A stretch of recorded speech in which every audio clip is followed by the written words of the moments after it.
and welcome to HighRollers, the Dungeons and Dragons stream here on the Yogscast Twitch. I am back.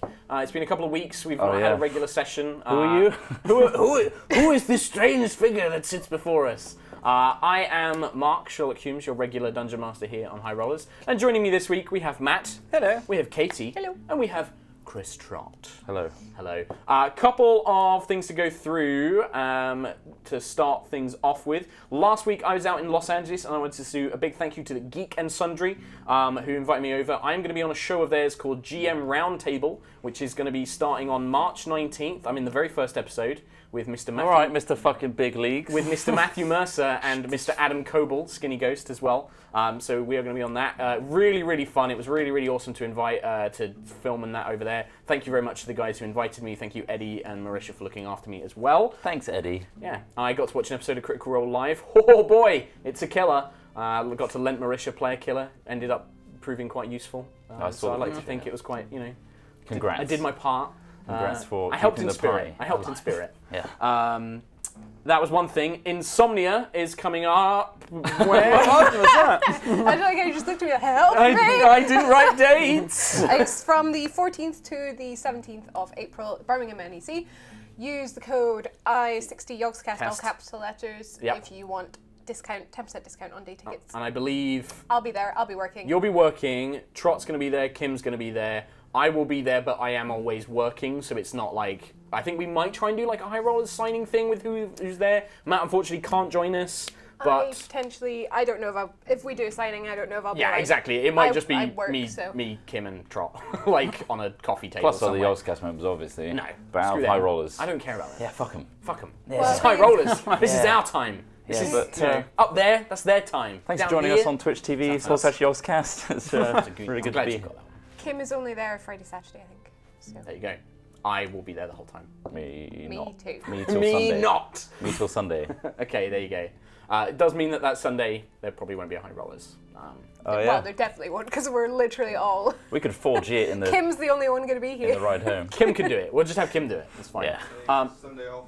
Yeah. And then Steve's the happy. last announcement, like announcement-y kind of thing from me is Geek and Sun. Once again, thank you for this awesome table. If you want to go to geekandsun.com and use the code YOGS-10, I think that's the code.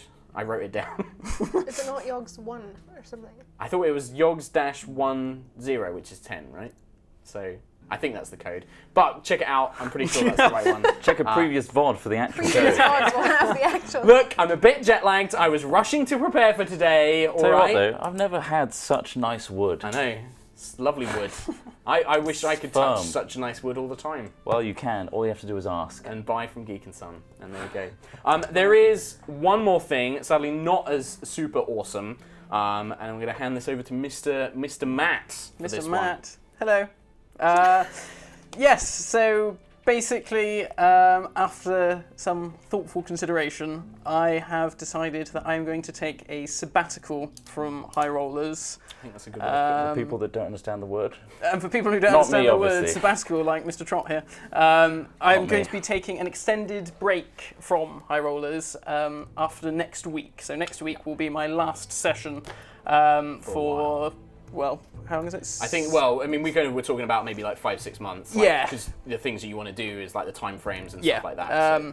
Yeah, so basically the reason being is because I'm a bit tired and I kind of want my Sundays back for a bit, just to rest up and just refresh myself. And I'm also doing another project. I'm going to be in a musical of Salad Days, so yeah. Bit tough to roll dice on stage. Yeah. Well, rehearsals. I mean, that'll be it. Roll dice to see if I can hit that high note. Or if I can... Natural that 20. That ooh. B sharp. Yeah, I mean, I've done musicals, and like once you get into rehearsal period, it's like every weekend you have to basically give up because you don't get to do it.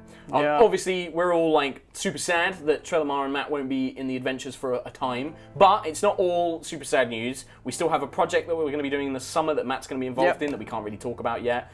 Matt will still be coming in for guest spots when you can, when you're free. We still want to have him back. We're all still really good friends. Well, yeah, no, not anymore. We're all still really good friends, and so it's not like gone forever. It's just like a little bit of time off, and then in 5-6 months' time, we're going to be reevaluating stuff and moving on. And certainly, like when this campaign finishes, everybody's going to be welcome to come back and play in the next one and stuff like that as well.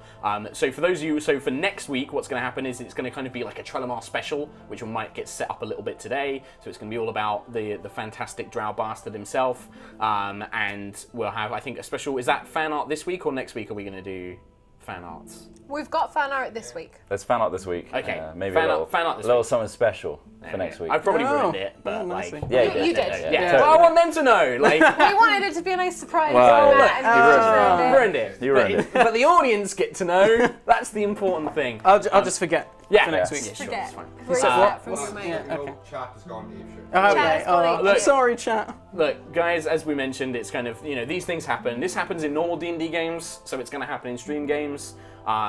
The Obviously last thing we want though is to stop you from doing what you want to do. Yeah. Exactly. Yeah. Exactly. Like, we want everyone to be happy and feel refreshed and come to the table and want to play. And if you've got other things that they want to do, that's absolutely fine. Like I said, Matt's still going to be in stuff. We're going to be still doing projects. Yes. He's going to be coming back as a guest. Everything else. Can't get rid of Troll. Yeah. It's a mixture of sad faces and people saying good luck. Yeah. Oh, Good. thank you. Good. Thank you very much. Wish Matt good luck and keep up with Matt on his On Twitter. Twitter, Yeah. See how which he's is doing as at well. Batman March. It's just Batman March. So you can watch it there. And just so you guys know, what's probably going to happen is after next week, we're going to have lots of different people coming in to do guest spots, and we're just going to see how things go and just going to try stuff out, try and keep it kind of fresh and moving forward. So there you go. So wanted to get that out of the way so you guys know, and so next week we can just enjoy kind of a last game for a while with Matt, basically. So we just wanted to let you guys know that was happening. Moving on, we shall do a recap of the last few things. I'm sorry that this has taken a while to get into the game, but a lot to go through. So, the last time you were adventuring, it was quite an eventful one, really. It began with you guys dealing with Juto and Crownrend. Juto had been meditating on top of the Winter Spire after certain events had taken place during the battle. Cam and Trelemar specifically went up to speak with her, and during that conversation, it was very much revealed that Crownrend had begun to take a much deeper influence and quite abusive hold on Juto. Was that last? That was the last time we yeah. played, yeah, because we've played shit. Dusk City since then, which if you want to, you can check out the VODs for. We had a lot of fun with those. But the relationship between Juto and Crownrend had become very abusive, and so with help from Cam and Trelemar, Juto managed to remove Crownrend, which was a very strong test of willpower.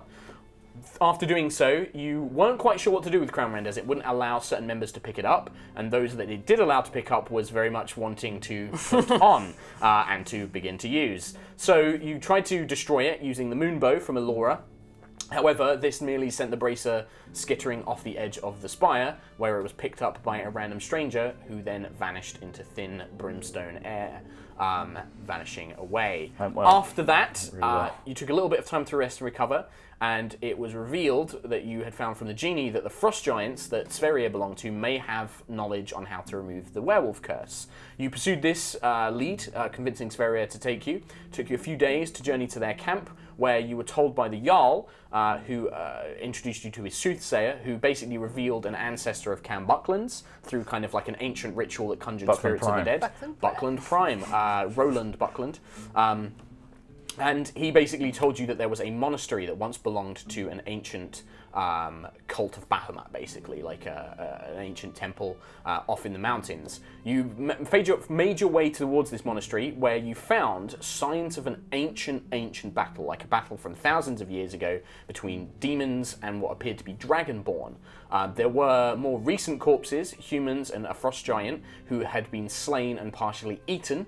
You encountered 3 Yetis outside the monastery, which you managed to scare off after fighting them. Trelemar, unfortunately, kind of giving the game away with a classic low stealth. And after making your way in, you were confronted by a skeletal figure who seemed to be very aggressive towards Juto and the rest of you. Yeah, thank you. Cam destroyed the creature with Turn Undead, channeling holy power. It's a clerical thing to do. Which you destroyed the skeleton. Yeah. It then returned as a ghost to reveal itself as a guardian of the temple, Fang Commander Slisk, who was a Dragonborn warrior from thousands of years ago who was basically told to protect the temple from demons.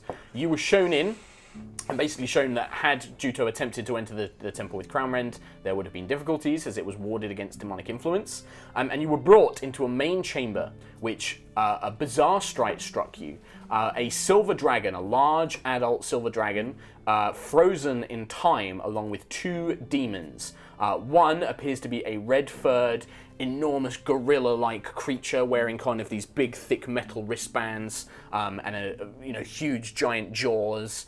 The other one appears to be some sort of thin bird-like figure with black feathered wings, like a long beak. Those of you who are familiar with Tzeentch from the Warhammer universe, looks a bit similar to him.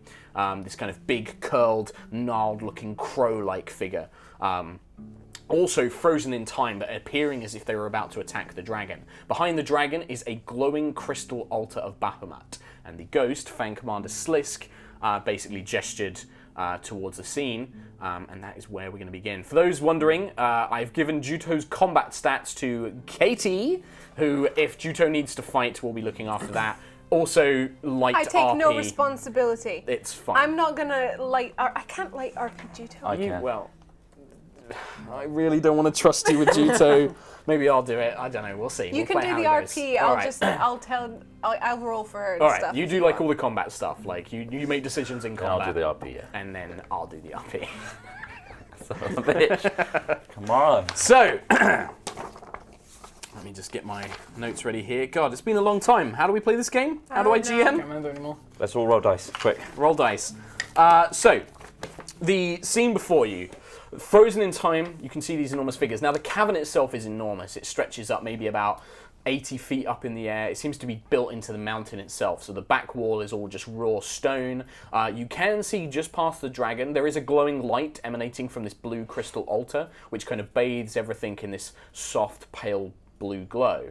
Just beyond the dragon, you can see what appears to be like a carved out nook, which is full of manuscripts, books, alchemical supplies, all sorts of strange looking apparatus. You don't see any gold or treasure, but from what you've seen, a culmination of knowledge would almost appear like a treasure hoard, like it's scattered around, and it seems to be a collection, a quite impressive collection.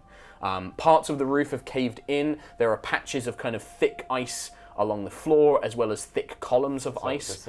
These are thick columns of ice that stretch all the way up to the roof of this 80-foot cavern. The ice kind of just covers the whole floor, basically. Some parts of it seem stable, and some parts seem slick. You're not quite sure. It all looks the same to your eyes.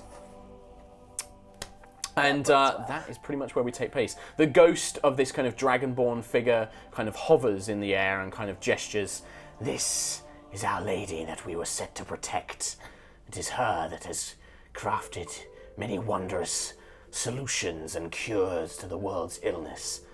But Did I ever apologise? I just want to reiterate, I'm really sorry. You have apologised. It is unfortunate that my form was destroyed, but at least this allows me to communicate with you. It's a benefit, right? Yes. I will, however, not be able to defend the temple from any further incursions. From your point of view, which is now ghostly, she kind of like drifts through you. You didn't need to do that. That was And weird. just kind of like gestures around. This stasis, Yes. it's for the best, right?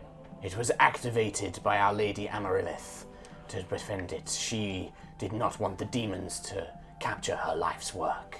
And she gestures towards this kind of spherical golden orb that the dragon is clutching in one claw to its chest, one claw kind of raised up in front of these demons. I assume that's probably the thing we need Yes. to cure. From what you have told me, yes, that is the heart of Bahamut. It will break bonds between creatures and those that it may have infected. And those manuscripts, the hoard, Ah, piled up in yes. the corner. That is Our Lady's collection, a life's work of notes and research, but from what I understand, it is mainly towards healing, poultices, ways of curing the body. That could be useful for me. I could learn a new way to heal people. You must not take her collection. That is Lady Amaryllis' work. But it's like a library, right? You can have a look and then put it You back. may read through the books whilst you are Knowledge here. is power, and She would want her knowledge to be passed on, but I would not be comfortable with you taking it from this place. I wouldn't take it. Thank you. But I'm a slow reader. Strange human. Well, that's not... Your species has advanced much since my time. What did we start like? She chuckles. When I first saw you, your type were hairier. You wore very little clothing, smashed at each other with clubs and rocks. Sounds like the Bucklands, yeah. So, guys, thoughts? My concern is that if she has put herself in this stasis to defend herself from these guys, that if she can't defend herself from them, she's a very big dragon. How are we supposed to? Yeah. Lady Amaryllis endured this state when she realized that all of the defenders had fallen. Once all of the Dragonborn that had been sent here to protect her, she raised this defense. Lady Amaryllis, she did not fight these demons because she does not fight. She has sworn an ancient oath to Bahamut himself that she will not do harm, even to outsiders. She is a healer, a teacher, not a fighter. She has magic, but that of healing and of power, not of fighting. So, if we were to defend her as her guardians, yes, she could keep her sustained. She would take it upon herself to keep the good people alive. Yes, I am sure she will lend you whatever aid she can if you were to free her in this battle. I mean, I'm a fantastic cleric, don't get me wrong, but any extra for these guys, because they take a lot of hits, is much, much more valuable. I see. I imagine Jito's glaring at you. But I'm RPing her, so she's not. She's clapping. She's clapping and she's not thanking me. She's not. DM says no. So at this point, what do you guys want to do? We have the benefit of time. We can do whatever we want while they are frozen. So I think we should use our environment. I'm so intelligent today.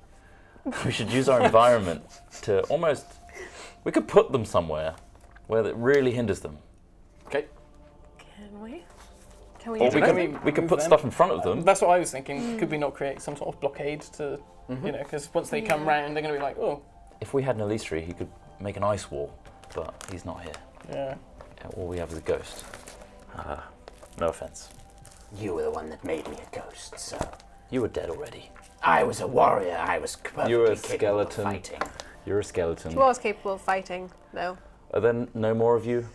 Sadly not. None that can be raised by Could you not inhabit another corpse? There's plenty out there. There's a frost giant. The ghost kind of turns to you. I would not wish to desecrate the bodies of my fallen, but if there are the larger creature, I cannot. I must only possess something of similar mind. I could, if you were to allow me, possess one of you. How would that help? I could impart some of my knowledge to you. Such as? I am a warrior, skill with a weapon. Interesting. Perhaps some of my old strength will return. Will I have my own mind if you enter to me? It would be my choice if I wished to. We would engage in a battle of wills if I wished to assert myself I over want another battle inside my head as well as these two demons. However, I would be willing to give you full control of yourself, but merely impart my aid. I would not be able to help you beyond this temple. My spirit is anchored here, but while you reside, I could possess one of you three. Can we give it a go now? If you wish. But you must fully allow me to enter your body. I've had that many times. Question, how do you stop inhibiting his body? I may leave whenever I wish. But what if he wants you to leave? He may expel me, but it would require some willpower of his behalf. I have that in troves. Do you? Juto looks at Cam, raises an eyebrow. So much willpower. It could be beneficial. We need all the help we can get with this. Enter me. Very well. She places all her the way hand, in. Deep and you feel like a sudden rush. The ghost vanishes. Cam's eyes kind of briefly glow blue, and then it kind of resists. You feel very strange. You feel almost as if there is a fire kind of inside you, but it's kind of warming and pleasant. You feel a strength, like a physical strength that you've not felt for a long time. Only with magic have you ever kind of felt enhanced in this way. You begin to hear a faint voice. It's very quiet at first, but then it grows to not loud or overbearing, but just kind of in the back of your mind, like, it has worked. Is it like, can you see my brain?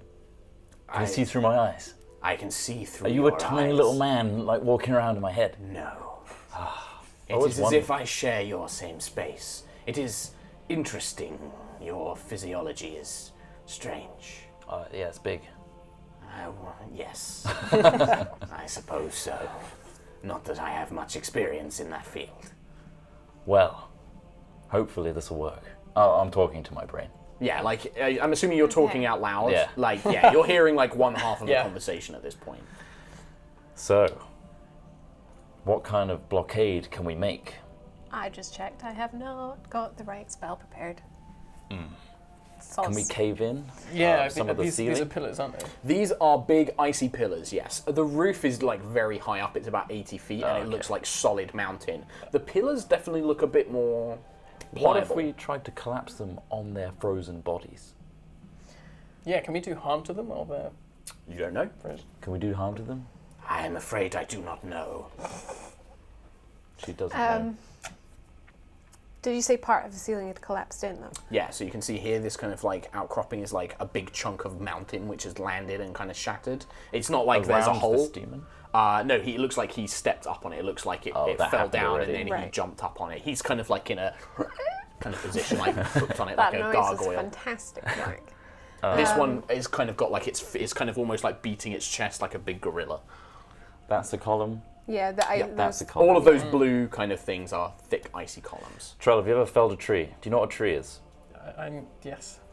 Are there trees He in could there? just Eldritch Blast. Remember to chip it Old faithful. in the front bit so that it collapses this way. The only thing is, we can. I'm just gonna get this pen ready. For like when you knock it down. Of course.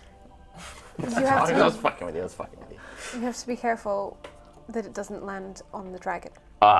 Yeah, that's a big one. Yeah. Don't Yeah, think about that. If I go in this way and fire it, that would If you become a bear, you could give it a friendly nudge in the right direction.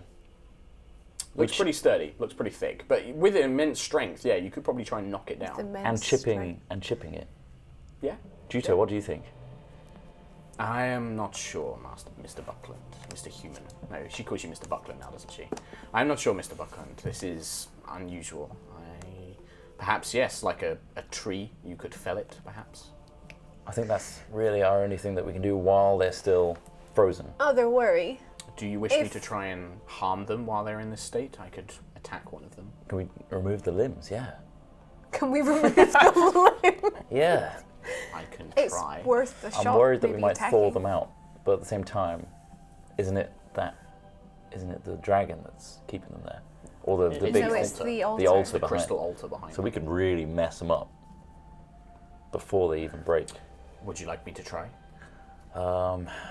I think we should try the column thing first, because if we're going to do high impact damage and they come out of whatever stasis they're in, at least it'll be a big ass column falling on them rather than a single grunt. No offense, Juto, Very well. but the column will do more damage. Okay, so what are you guys doing?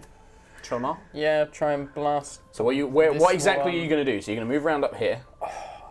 So is it connected It's to like the ceiling? like a big pillar. Like Yeah. so, it's like it's frozen at the bottom, then it goes up, and it's frozen at the top as well. It looks Does it like there look was like probably it- once like a fountain, like had like water or something, or Okay. water Okay. spilled down from inside the mountain. So or it doesn't something look like that. it's a purpose structural pillar. It doesn't look like a structural pillar. it's- It looks like maybe like water's like once Right. gushed down from inside the mountain, and it's frozen solid.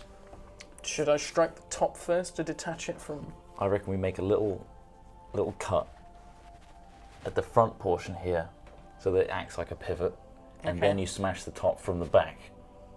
What about Juto's Guandao? Would that be Juto, more? yeah, she Would could that be slice more? it in a nice I can try. That'd be more Like a accurate pie than me just trying slice. to blast through Yeah. it. this way. You see this, Juto? She, if you tell her to, she will start cutting into the ice like you suggest. I'll make a little mark. So you go around with a dagger and sort of Yeah. like mark it out. And Juto's not particularly strong, so she's chipping away. When you've seen her fight, her blows tend to be swift. She goes for like vulnerable points, and they're quick. Just trying to hack it through, she quickly becomes quite tired. Like I'll help her from the other side. You find it a bit easier, actually. You find that swing of your arm has got a bit more clout to it than normal. You also feel like this fire kind of in your chest. You're not quite sure. It's almost like... Got a major heartburn. Yeah, but no, it's more like there's a warmth there, but you can almost feel like you can control it in a sense. Shit. So you just start hacking away.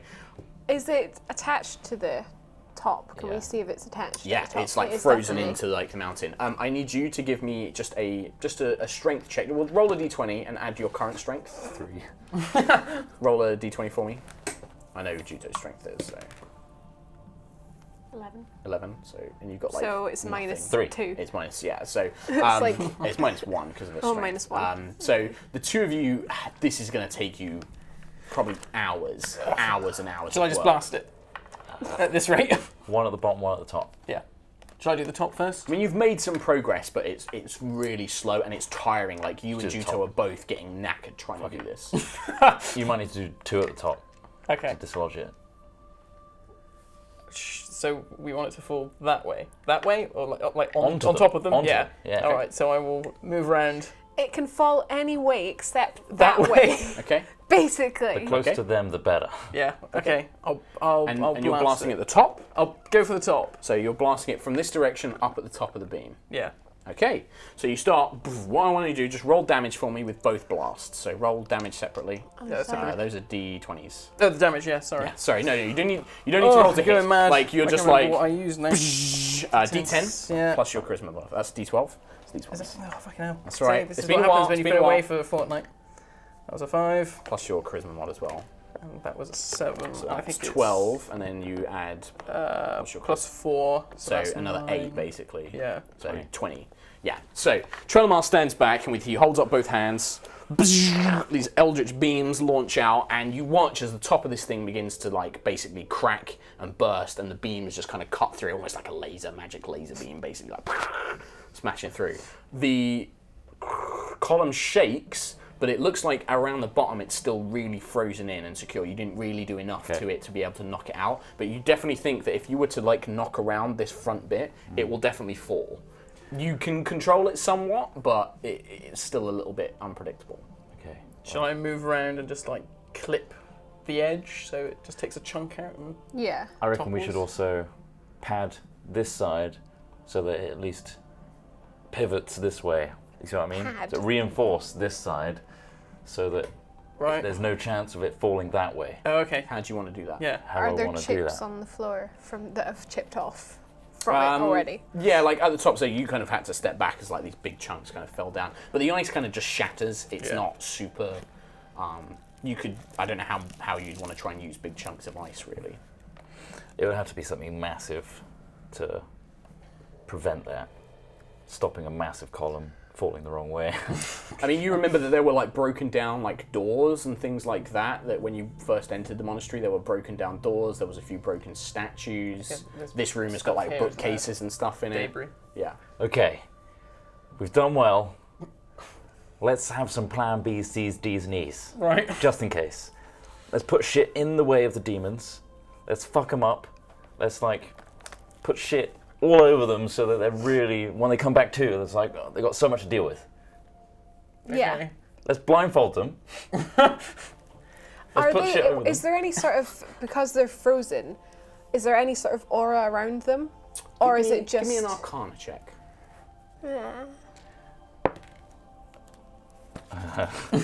See, I would have started just touching them immediately. Or shitting on them. 21. 21. So, while Trelemar is blasting away and Cam seems to be having a conversation with himself at points and tripping away at the ice with Juto, you kind of take a bit more time to look at these demons. You begin to notice that it's not really visible as just looking at them, but as you kind of get a bit closer, there is a faint aura around them. You're not familiar with this particular spell. This is a very powerful magical effect, likely created by the altar, which means it's likely powered by gods themselves. It's some sort of divine magic. It's unlikely you will be able to harm them in this state. It's unlikely you will be able to touch them. Anything you try and put on them will either get knocked away, anything you try and do to them will basically be repelled, either vaporized. You might even think that if you touch them, you might become state paralyzed as well. You might be thrown into stasis as well. Can I pick up a rock and just like So you kind of throw it. You watch as the rock hits the demon and just seems to just basically fall to the ground. No effect. It just kind of as if it hit a wall or a force field. You have to throw it harder than that, Laura. I throw another one. Just. I thought I was just Yeah, throwing so it. there's no point in collapsing this pillar. Really. There is. What if we block it this way? It's definitely thick enough. It would create a barrier. It wouldn't like fill the Yeah. whole room, but it would definitely provide like something they have to get over. What if we have the best timing in the world and we deactivate as the column falls? Jeez. Okay. You could try that. For sure. We got rope, right? Does Yeah, we should. Can do we know how packs. to deactivate this altar? Can you ask? She's in your head. How do we deactivate the altar? Smash it? That will deactivate the field, but I would rather you did not. This is a sacred altar to the Platinum Dragon himself. Is there a ritual? There is somebody who is knowledgeable of magic should be able to disable it. Okay. What kinds of magic? There's many forms. Doesn't matter. Clerical? Both divine and arcane. Our mistress was knowledgeable of both. It simply So, is. one There of you are guys. there are a number Yeah. of runes inscribed upon the altar. I Ah, believe right. that you can activate them that way. Trell? Trell, you're We're up. going to have to read the runes and deactivate. Okay. Or at least know how to so you can tell us. Right. I will do that then. So you check out the altar. First of all, it's beautiful. It looks almost glass-like. It kind of shows this flat, solid altar, but the two edges appear to be. It basically appears to have like almost like an altar carved around an immense dragon, a very powerful, regal-looking dragon, kind of proudly looking up at the sky. And then the altar is built onto like the flat of its back, effectively. The runes on the front basically reveal. That this is an altar and a temple belonging to Bahamut, the Platinum Dragon. It refers to him as the Platinum Father, but you kind of get the same gist. Like Father and Dragon seem to be very similar in name. And it basically tells that this was a gift given to Amaryllis, my most beloved disciple. Long may your seek of knowledge prove fruitful. You do greater than many of us who wage war, basically. It basically is some sort of gift that's been given. There is magical properties to this altar. It appears that not only there is this stasis field, which can be activated as almost like an emergency, that plunges this room into stasis. Any creatures within it will be frozen in time. It can be deactivated. You know how to do that. It requires a command word. It also can be used by a cleric of Bahamut or a devout follower of Bahamut for a number of other features. It's vague. The runes don't really tell you what it can do, only that it has great powers. It can restore life. It can do many other things. And you get the feeling that were somebody a cleric or a paladin of Bahamut, they could use this altar to channel some divine power. I recount The person all in of your that head. to these guys. And yes, you know how to disable this stasis effect. Okay. Guardian of the brain. Do you hear me? My name is Slisk. Slisk? Yes. That's a weird name. Slisk. Not as strange as Cam. Well, it's What got is an end to it. Slisk, are you a Yes. clerical follower of Bahamut or just a warrior? I am a warrior, but I have not had any divine teachings, I am afraid. I am a devout follower of the Platinum Father, but Good on you. thank you. It's all going to have to be down to the dragon to do the extra abilities by the sounds of it, so ultimately we need to... The other thing I will point out with the Arcana check and now you reading the runes, yeah, if you smash this altar, it wouldn't be hard to break. The crystal actually looks somewhat fragile. Yeah. It would completely disable the effects. Yeah, we need to protect it. So Preferably not, I can yeah. deactivate the force field. Can I reactivate the force field? It looks like it's a one-use thing. It looks like this is a That was a fail-safe. fail-safe, basically. Yeah. Like Push turn on the glass. stasis, yeah, like Break glass. and then It's it seals actually them. better because if it does it to every single person in the room, That's true. You'd be fucked. yeah. And then the campaign would be over. TPK, Hooray! except nobody actually You're in died. They're permanent just frozen. stasis forever. And there's nobody, because the ghost is currently possessing you, and if it's possessing you while you're stasis, it couldn't get free. So, Oh, wow. but yeah, so pretty bad news bears. So, what would you guys like to do? Okay, knowing all of this, we can't affect them, so let's continue to set up our battleground. Okay. I'm going to try and attach a rope as high up as I can to the column. Okay. And- Now, if you want to get it as high up as you can, you're going to have to climb the column, or do you want to do it from as high up from where you're standing? Do can you want use to the climb griffin. up and Okay, try and tie it let's do round? it. Can I borrow the griffin? Yeah. Have you? How much? I'm trying to remember. Is it every long rest it resets? Or could you not? I Could don't Granomir remember. take Find one it. end of the rope and swoop it round? I'd like say a Granomir is snowspeeder? he's just strong enough to be able to carry the rope. He's not super strong. He's only little, but yeah, he could definitely carry up a bit of rope. At least loop it round. He might not be able to tie a knot. Is the only problem, but he could definitely loop it round and bring it down.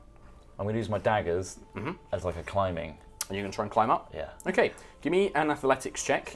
You get a +2 to whatever bonus you'd normally have, because you're currently possessed. That's a 19 plus 0 plus 2. Plus another 2. 21. Yeah, easily. You find this renewed strength with the 2 daggers. You just climb up of it. Holy shit, Granomir. Look at Can you roll me some percentile dice, please? Oh, Percentile. dear. Uh-oh. Well, you did blast out the top of the column. Yeah. 43. 43, you're fine.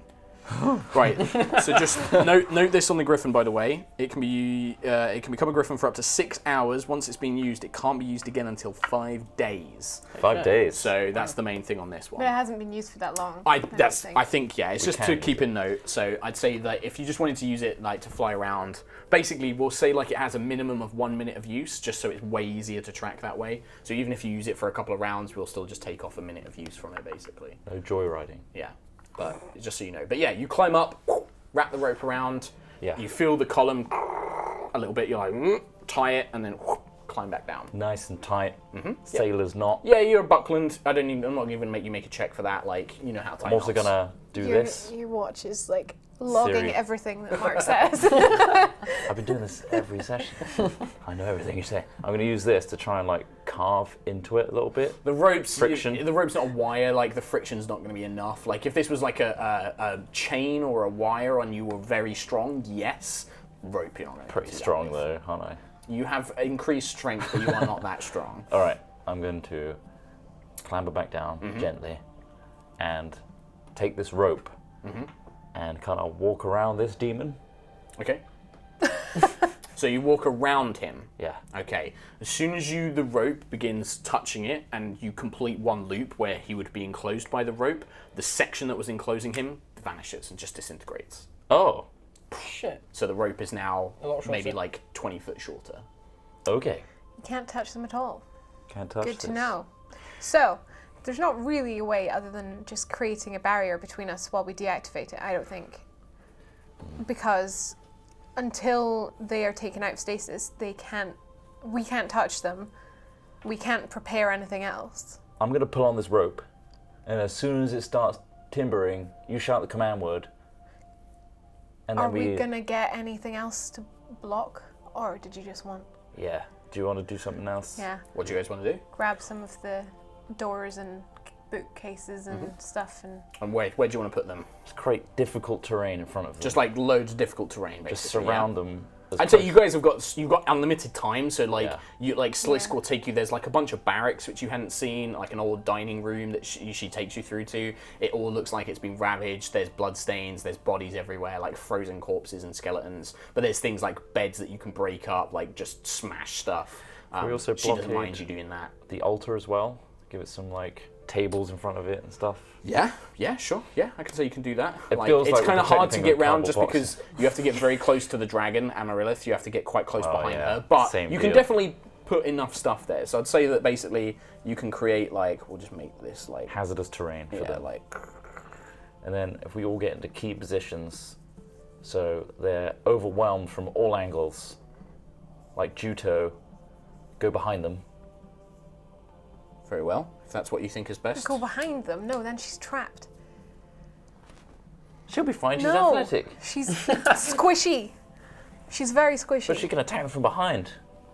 I'm sure I will be able to attack them from behind once they emerge from wherever we wish to fight. Keep them. aware. Just everyone stay near the dragon, I guess, or relatively on Do this you wish side me of to the stand barrier. beside the dragon so that if any of the monsters approach it, I can attack them? Yeah, but don't be Yes. too close when the command word Could invokes because Just in she might case be they're- overwhelmed. Very well. Juto set a light to all of this stuff? Don't so- set stuff on fire. But no, I'm just thinking I that could, when they yes. come to and they see, holy shit, the place is on fire, that's gonna cause a distraction. And they're hemmed in. I'm okay with this. You two give me Arcana checks. It's not something you would really know about. 10. I'm opposed to You don't know fire. anything. 18. 18. One thing you will know, and this kind of comes from your upbringing in the Underdark and drow houses. Drow and demons, there's sometimes the odd deal made between drow and demon houses. And so, as part of your childhood, you might have learned a little bit about them. Demons are pretty resistant to fire. They're not immune to it, but fire is not as abhorrent to them. Fire, cold, and lightning are the three things that don't tend to bother them that much. I'm going to... Alright, then we prepare our battles, right? Our battle stances. I get into a low crouch. Okay, Juto's going to move to about here. So she's not next to the dragon, but she's kind of close enough. I'm going to... And once battle takes over, Katie, if you just take control of Juto for me, because I'm going to have too much to deal with. Alright, I'm going to move over with those guys because I You're do gonna not step want to over get hemmed in over Okay. here. Remember, as long as Granamir is next to you, you have advantage on spells and stuff like that. Just as, because we forget it all the goddamn time. Where do you want to be, Katie? Next to Juto? Yeah, probably next to Juto. Okay. Fine. I'm going to go on the other side of the dragon. And in front of me, next to the dragon, I'm going to invoke my Guardian of Faith. Okay. Let's use... Is it large or medium? I can't It's remember. large. Oh, perfect. Ooh, it looks just like that. A big watery... Thought it was Iceman. fitting for the theme. Well, yeah. It's just the mini... I'm so glad I had that out just to show Katie. I was like, oh yeah, that'll do. Oh, right, I thought that was going to come in later. So do you want No, him? that's Do you want my him there, or elemental do you want him like form, right in front? eventually. Yeah. Right in front. No, No? because it's going to overwhelm the dragon. Yeah. Okay. Well, the dragon. Yeah, the dragon's going, what? Okay. As soon as it's down, one of us is going to have to communicate, and I think it's going to be you, Troll. So if you want this pillar of ice to mind fall, stuff. you will need to be in a very different position. Okay. If you want it to fall, you're going to basically need to be like here. Yeah. It's about 30 feet, so what's that? 5, 10, 15, 20, 25. You'd have to be there because the angle you want to pull it in. If you pulled it from back here, it's going to fall gonna back come that way. yeah. Okay, I'm going to pull it, then run back to my position whilst Okay. it's falling. Okay. Yeah, I'd say you can do that. Don't get squashed. Okay. Everybody ready? Juto, Very well. is it worth you being in a form before we go? No, Or can you just because do then I can't cast spells. it? Okay. And what am I saying to this dragon? The dragon, or give whatever us, you want to say. give us the. No, don't say give us the thing. Give us the thing! Then she'll think you're here to Or steal die. her work. Just say, I was going to say it politely. I'm a gentleman. Address we're a- here to defend you. Aid us. Or Well, something. and give us the thing. No. We are your guardians, and we will finish this.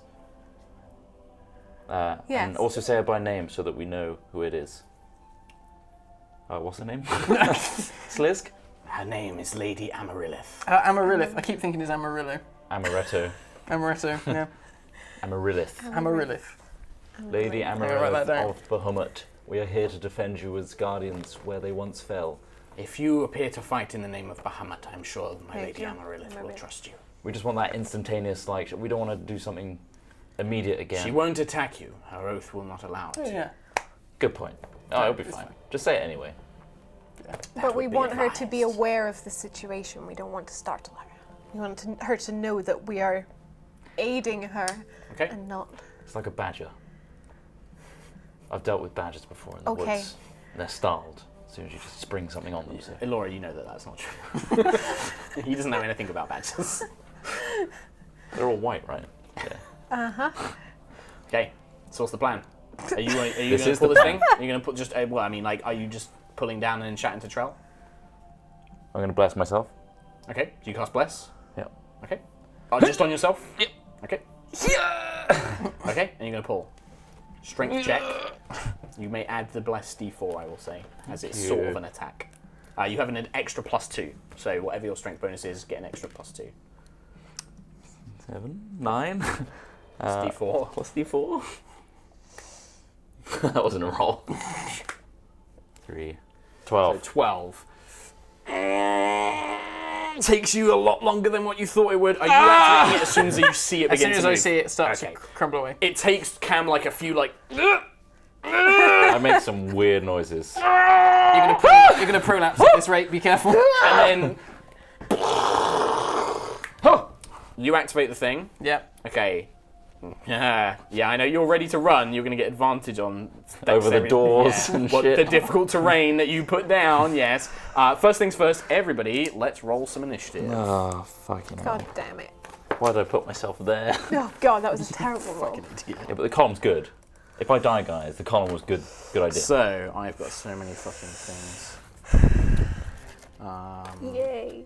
10. Oh, yeah. Oh, I need to roll for Juto. Shoot. Ah! That's a natural one. Juto did better than I did. Oh, fucking hell. I'm not going Wait. first. What's Juto's? +4. I think I might have given her a bit too much dex because I don't have her stats, She's but got a lot of I think she's either 16 or 18, and as she's not here, I'm going to Okay. give the benefit of the doubt that she's My got- dex is 16. Yeah, I'm pretty sure she's 16 or 18. Yeah, she goes. Right, let's do players first. So Cam, 5. 5, Chalamar, 10. 10, Juto, 19. and Elora. 10. Right, monsters. Let's do the dragon first. Please, natural 1. Please, natural 1. Actually, no. No. Please, natural 20. Sotem is at, what's that, 14. Zerath is at You're gonna get crushed by it. so many fucking people at 10. So I literally pulled the column onto myself. Oh, fuck. Okay, so this ancient column begins descending down, and because of its weight, it goes a lot faster than, it's not like a slow, it crumbles. I'm kind of admiring my work. It kind for of a bit. like begins to shatter down. As you invoke the command word, something in Draconic, it sounds like a low guttural noise, like exactly that. You speak this command word, and there is a bright flash of light that surrounds the room. And for a moment, you're blinded. There's like a moment where it's like whoosh, and then suddenly you just hear this kind of noise, a kind of hissing coming from this creature. It looks like they're kind of taken for a surprise a little bit, but the giant gorilla looks like it's ready to leap up into the air. The creature next to you is kind of like rearing its claws and talons back, and you hear the dragon just be like, "By Bahamut, please!" and then it suddenly seems to be like, "What?" and then goes around. I'm going to need, at the very top of the round, pretty much, you to make a dexterity saving throw with advantage, though, because you were ready for this. However, the demons were not. 17 plus 3, 20. Okay, so this column, I don't think I'm going to be able to do it, so I'm just going to have to basically go like this. Yay. Oh, God. Oh, no. Kind of shatters all the way around the floor here. The ice it leaves in its path not only counts as difficult terrain, but it's also quite sharp and jagged. Cam, you're going to take half damage. As this was your pillar, I'm going to let you roll. This is going to be 8d6 of cold damage. Bludgeoning damage, really. Oh! Okay. 8. 13. 20. 2 more. So 30. 30 points, okay? So, the ice just kind of lands on you. You manage to leap out of the way. You dive, however, the bludgeoning force does kind of catch you. You're going to take half damage, so you're going to take 15 points of damage.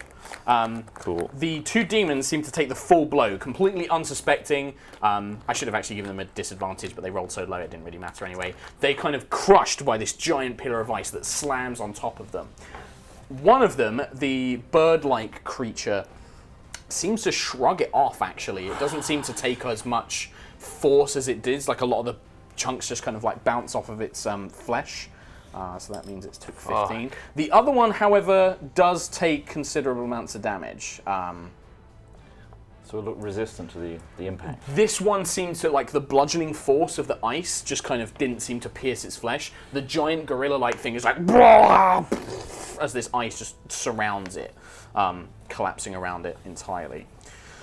That was at the very top of the round. Juto gets to react first.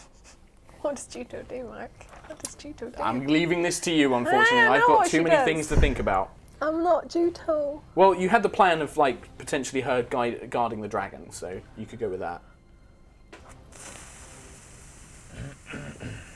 She's going to say the things that we were going to say to the dragon, that we're there to aid the dragon. Okay, yep. She, like, looks up. And stand beside the dragon.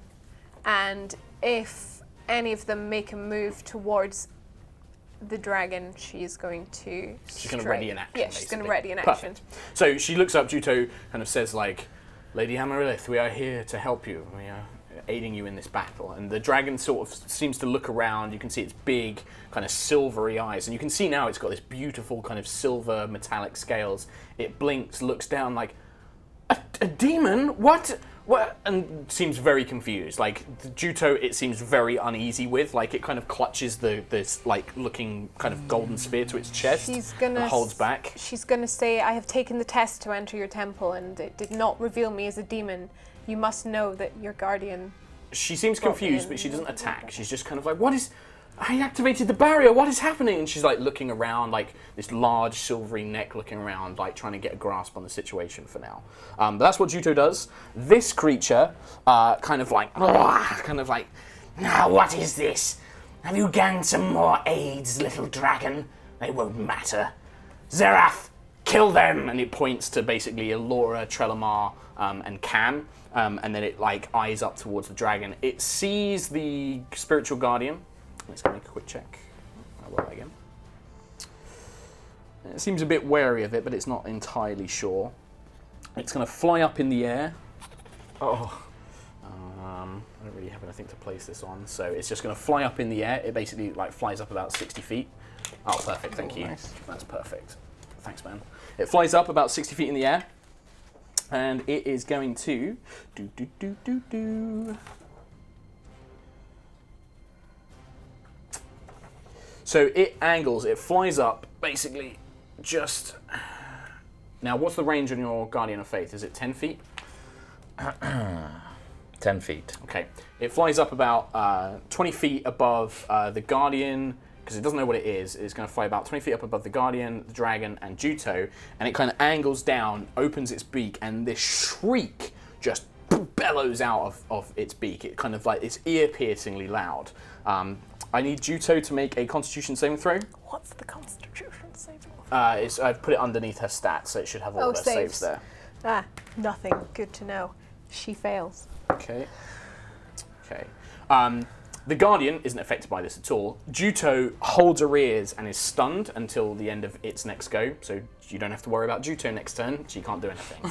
The dragon kind of is like, no, and like holds up a claw to its ear, and it just kind of bats it away. It's like, please, whoever you are, help me. I can't fight these things. And the dragon kind of like recoils back, unsure what to do at this point. And then this creature just kind of hovers there for the moment. It is going to be... This thing's go. It looks down, it's like, little man, get out of my way. Gladly! And just launches a huge fist at you, basically. Two big fists, it just pounds on you like a big gorilla, just like, bam, bam. That's a 25 to hit. Yeah. So you're going to take, what's that, 6? 10 points of damage. And does a 17 hit you? Oh, yes. That's going to be 14 points of damage. Are you As still these alive? two giant fists just pound into you. I could have moved! You're going to get an attack of opportunity as it leaps over them, basically. Yeah. It leaps and lands, Nimbus. slamming in the ground next to Elora and Trelamar. Cool. 17 plus... Easily hits. Yep. Nimbus is a magic weapon, right? Tis. Perfect. Oops. Tis. 5, 6, 7. I've got a little +5. Oh yeah, because I Dex upgraded. and you've got the plus. Yeah, you've got Dex and then +2 because it's +2 weapon. So 3 plus 5, 8. 8. And then I've got the poison. Yes. it's D8. Actually, no, you don't. It's immune to poison. It's a demon. So 8 damage, you said, yeah? Yeah. Because you don't get sneak attack because you didn't have any allies next to it when it attacked. You kind of slash up and you catch one of its legs. Oh! As it lands, just like looking around, just like, I'll eat you. I don't doubt that. And turns around. Trelamar or Elora, which of you would like to take your turn? Ladies first. Come on. Blight. You're going to blight it? Yeah. Oh, wow, okay, so you turn around. Do it again! It would be great! You reach out with a hand and you cast blight. What's my saving throw on this? Constitution. And DC is? Good question. 16. It fails. With a +6, it failed. Damn. That's what? Give me all your d8s. You need D8s. Who's got spare D8s? How many do you need? Lots. My 2. 1, 2, 3, 4, 5, 6, 7, 8. 8. Oh god. Is that enough? Yeah. That's 8. it.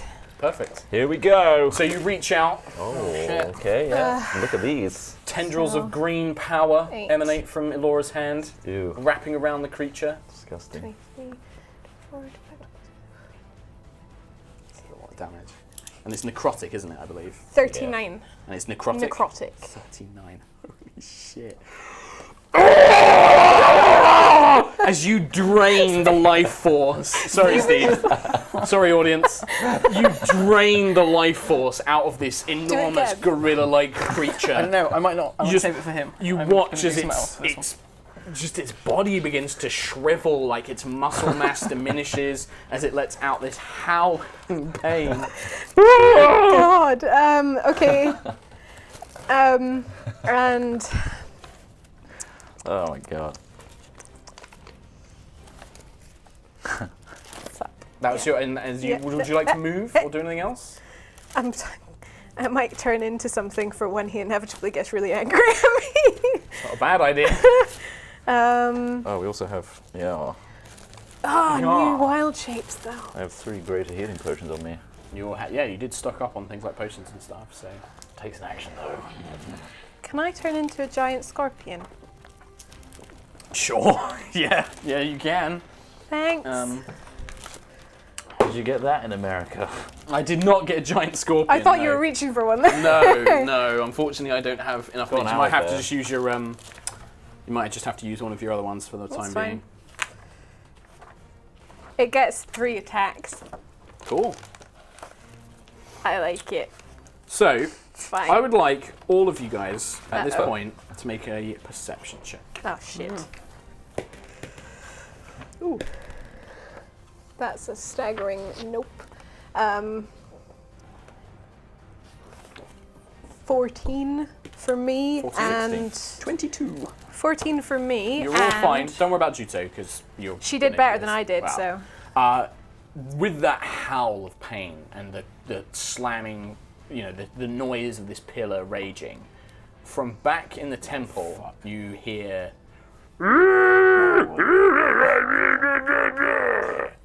And you recognise it as the sound the Yetis made. oh joy. My mates. Maybe we can use that to our advantage. Sure, you could do. I briefly shout. Would you like to move or bonus action? You turn into a I turned creature. into a giant Do you want to pass scorpion. me your bear? Oh. Here, have him. The wolf. The wolf. It's a scorpion. You have a move action, but it is right next to you. There's You can no try and point. move. He's right next to me. He's gonna get attacked. So. Yeah, I'll get an attack opportunity. I'll just stay No, where I am. Cool. Shut him up. I'm gonna vampiric touch this chap. Oh!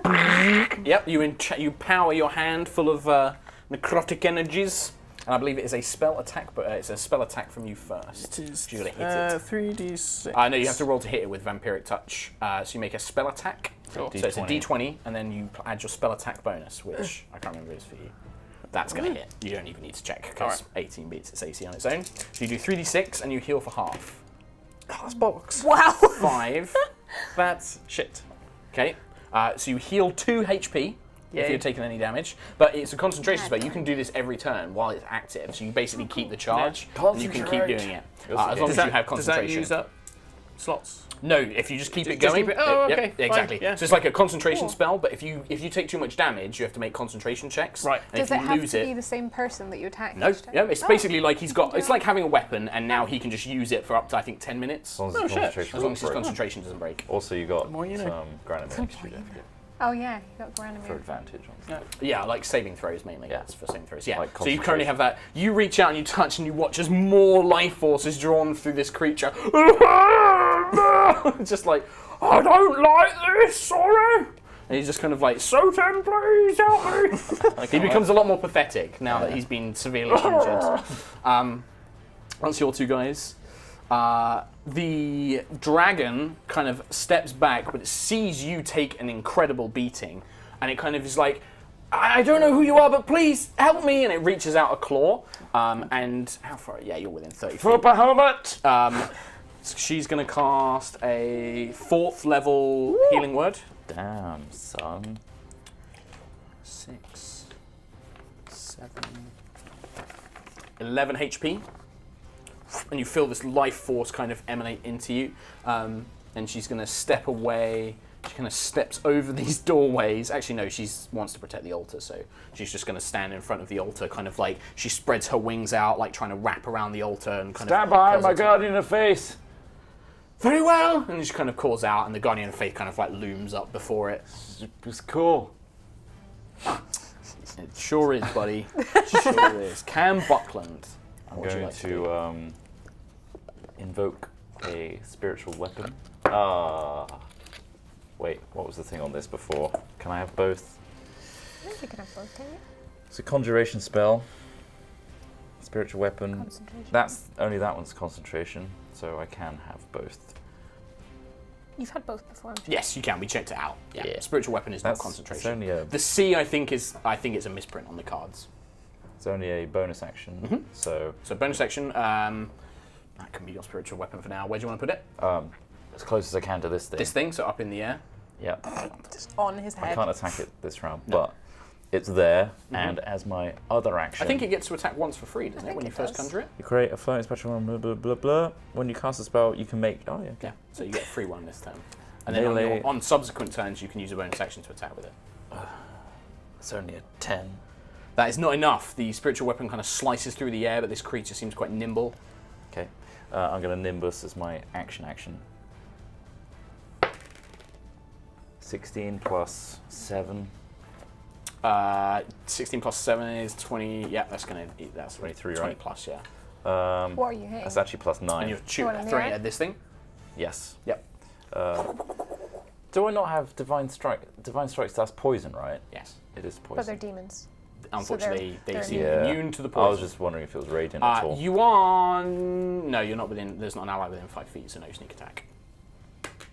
4 plus 5 is 9. Damage. The dagger seems to... And this time, unlike the kind of falling ice, the dagger pierces in and it snarls and it seems to deep into its flesh. Black Icarus blood streams out. Sting. And then Nimbus bounce back into your hand. Do you want to move or are you going to stay where you are? Yeah. Yeah? I'm going to start making my way downtown towards the dragon's embrace. Okay. No. I'm going to back away into the corner. Yeah. Okay. And kind of crouch down behind this debris and shit, Okay. making myself stealthy. Okay. You can't take the hide. No, you've not reached that level in rogue No, yet. not yet. So. Cool. All right. I'm pretending to. So, okay.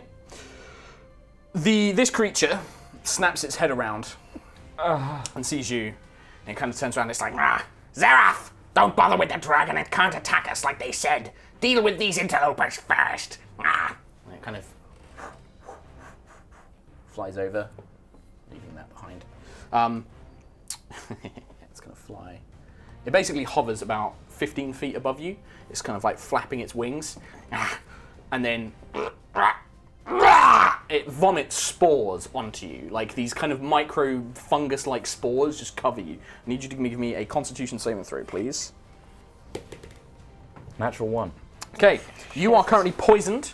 And at the start of your turn, you're going to take some damage. While you are poisoned, you have disadvantage on skill checks and attack rolls. And Buckland's not having a good time.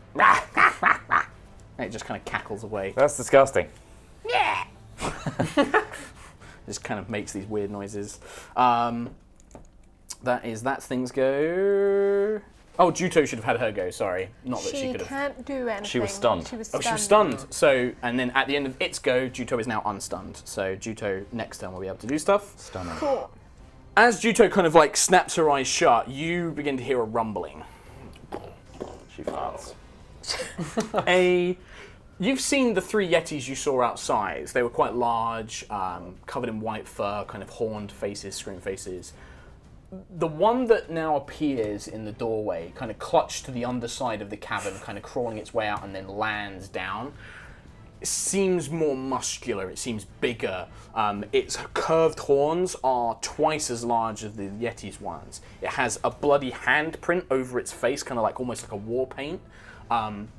And it kind of like lands down. You remember the Frost Giants telling you about something called the Gulag Akir, a monster that was in the area of this monastery, something that they thought was responsible for the deaths of their things. Not this one.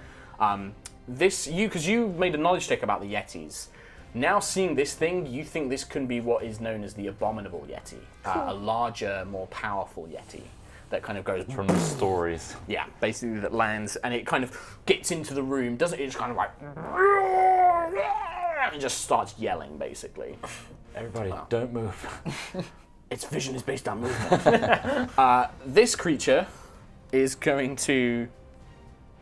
Yeah, that's what he's going to do. He kind of utters something in demonic and vanishes. And. Okay. You guys get the sense that it leaps up into the air. Now, you can attempt to make attacks of opportunity, but it is at disadvantage Why not? as well. And it just vanishes. Yep. So you guys can make attacks of opportunity. You'd have to do this with a melee. Oh no, you've got your vampiric touch. You can use that as well. 2 natural 20s, please. No, that was a fail. Oh. That was an ultra banned dice. So you can now make an attack fail. with Yeah, I'll do vampiric touch, but vampiric you're at touch. disadvantage. Oh well, that was a whopping that's- 3. Good rolls, everybody. And you basically, this thing just seems to like vanish almost as if it turned invisible, and leaps out in the air, and it's going to be there. Okay.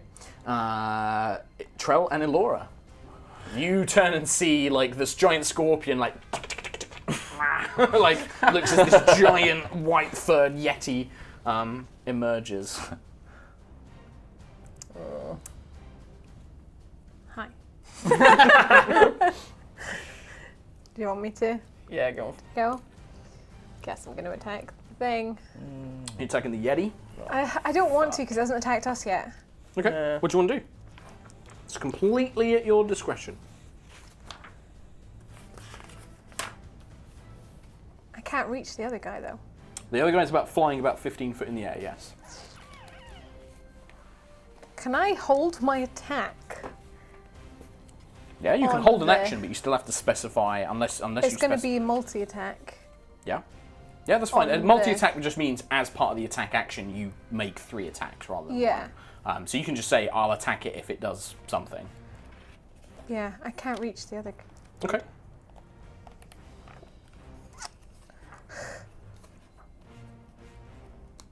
Oh, decisions. Wait, was coming into the room, was that its turn? Yeah, basically. It was his full turn to do that. Yeah. It had to run basically through the temple, so. Do I attack or do I not attack? What do you do? Do you want to go first? I'm being indecisive. You can attack other things. Yeah, I was going to attack the thing vomiting on Cam. Yeah. It's a good thing to do. Yeah. You're not quite within the Yeti's reach as well. Like, it's not right next to you. It's about 10 feet away. Okay. So you can move. So none of us are. We're not. within it. You could be. Like, you could take a 5-foot step and then ready your action, so. Okay. So. Yeah. I'm just do you meaning wanna if I move? want I'm to gonna move move. away from. Okay, where do you want to move? You won't get Next to the dragon? Yeah. Why not? How far away am I from this thing? 5, 10, 15, 20, 25, 30, plus about 40 feet. Oh shit, I'm too far away. You can move up instead. Yeah. So you Yeah, can I'll move there. closer Yeah. to that. There you go. You're about 30 feet there. Juto. I will cast Blight on this thing. So again, you reach up with this tendril magic. I believe I have a Constitution saving throw. Yes. Now, when you cast a spell on this creature, it seems that the wisps and tendrils of magic that you lash out with seem to flicker and dissipate, almost as if it has resistance to magic. So it has advantage on its saving throw. I'm going to roll that again because it was a bit cocked. That's also a bit cocked. I'm going to roll on there instead. So that's a 7, but it has advantage. So that is going to be a 25. So it passes, but it takes half damage, I believe. Okay. So what's that? 4d8 instead of 8d8. All blight. No, No, Roll- just roll roll it all and half 8, it. but then half it, because technically you can get a higher average, and you know it's Where harder. are my other- Odds are funny. It's technically the same, but it's not. I don't know, maths. I've got 5. I'm sure somebody in 5. chat or donations will tell me how wrong I am. Right. Can you roll better, please? Right, there's fucking shit. None of these are above 5. That one wasn't in it. Yeah. Was it? No, No. because that's Oh, 9. Oh, was it? Oh, okay. No. Yeah. So, where are we? 6. The average is so bad. 16, 17, 19, 20, 24. 24, half to 12. Okay. Yeah, the tendrils kind of wrap around part of the demon's, the flying bird demon's body, and it does drain away some of its life force, but it kind of shrieks and bats at the tendrils and kind of pulls away, and you don't quite get to grip on it as Elora did with the other one. It just doesn't seem to have the same sort of effect. You've moved, you've actioned, unless you want to take a bonus action. I don't think there's not a lot you can do, so no. I'm gonna move actually towards Cam and get in the way of Okay. anything attacking Cam because he's taken a fair bit. 15, 20, easily. I smell just gonna revolting. Stay there. I can't reach him, can I? You could try and I'd say you could probably try and jump. He's only 15 foot above, so you could attempt to jump up. You've already used some of your movement. What's the scorpion's movement? 40. 40. I'd say you could try a jump, like an athletics attempt to try and jump up and And the get tail. a pincer. Yeah, I'd say you can try, but give me an athletics check first. What was that? Or it's strength if it doesn't have it. 16. 16? I'd say that's just about enough. You just managed to clip onto its legs and things like that. I might give it a slight AC increase just to represent it being above and kind of having a bit of an advantage. Can I still do multi-attack? Yeah. You're kind of jumping up and snapping at it with pincers and things and the tail. I'm going to give it an AC bonus to represent you kind of only just being in reach. 10. That is not enough. You kind of snap underneath behind. Fucking, what the fuck? Natural 20. Okay, was that the last one? So was that the tail? Sting. Okay, so you kind of snap up with the two pincers and it kind of and then you just manage to catch it on the foot with this stinger So double the dice. So 16, so 18 damage. 18, and anything else? And it's immune to poison, It is immune or to it poison. would take 4d10 poison. Oh, So it's shit. but 18 just from the sting, that's Yeah. pretty good. We need to not fight demons So anymore. However, do your attacks in beast form count as magical? Yeah, they do. Then As that's of, fine. I don't need to 4th adjust it. level or So something. you basically, your stinger wedges into this demon's foot, and kind of kicks it off, and just shudders, and it's I'll deal with you later. Sounds like Skekis. So that was Elora's go. That was the Yeti's go. The Dragon turns sort of in fear, and looks around. She will. She casts on herself Beacon of Hope. What does that do? You have that, right? I believe that means that any healing done in a radius around her is maximized. The spell bestows hope and vitality. Choose any number of creatures within range. For the duration, each target has advantage on wisdom saving throws and death saving throws. Oh, nice. Wow. And regains the maximum number of hit points possible from any What's healing. the range on it? 30 feet. So she can get 1, 2. No, you can buckle it. She'll move before she casts that then. But leaving the kind of guardian, so 1, 2, 3, 4. Yeah, she casts it on all 4 of you basically. Cool. Epic. So any healing done is always the maximum. Maximized. And then as a bonus action actually, because she's got that, who's still injured? Are you still looking pretty Oh injured? yeah, I'm fucked. I'm cool. She'll cast a second level heal. Yeah, I got, wave like, on you. shit all In over fact, me. it maximizes, so that's 8 plus 4, that's 12. Nice. 12 more hit points. Thank you. Please, whoever you are, we must defend the altar. We cannot allow them to have it. We must defend the heart. And she's clutching this thing to her chest. Working on it.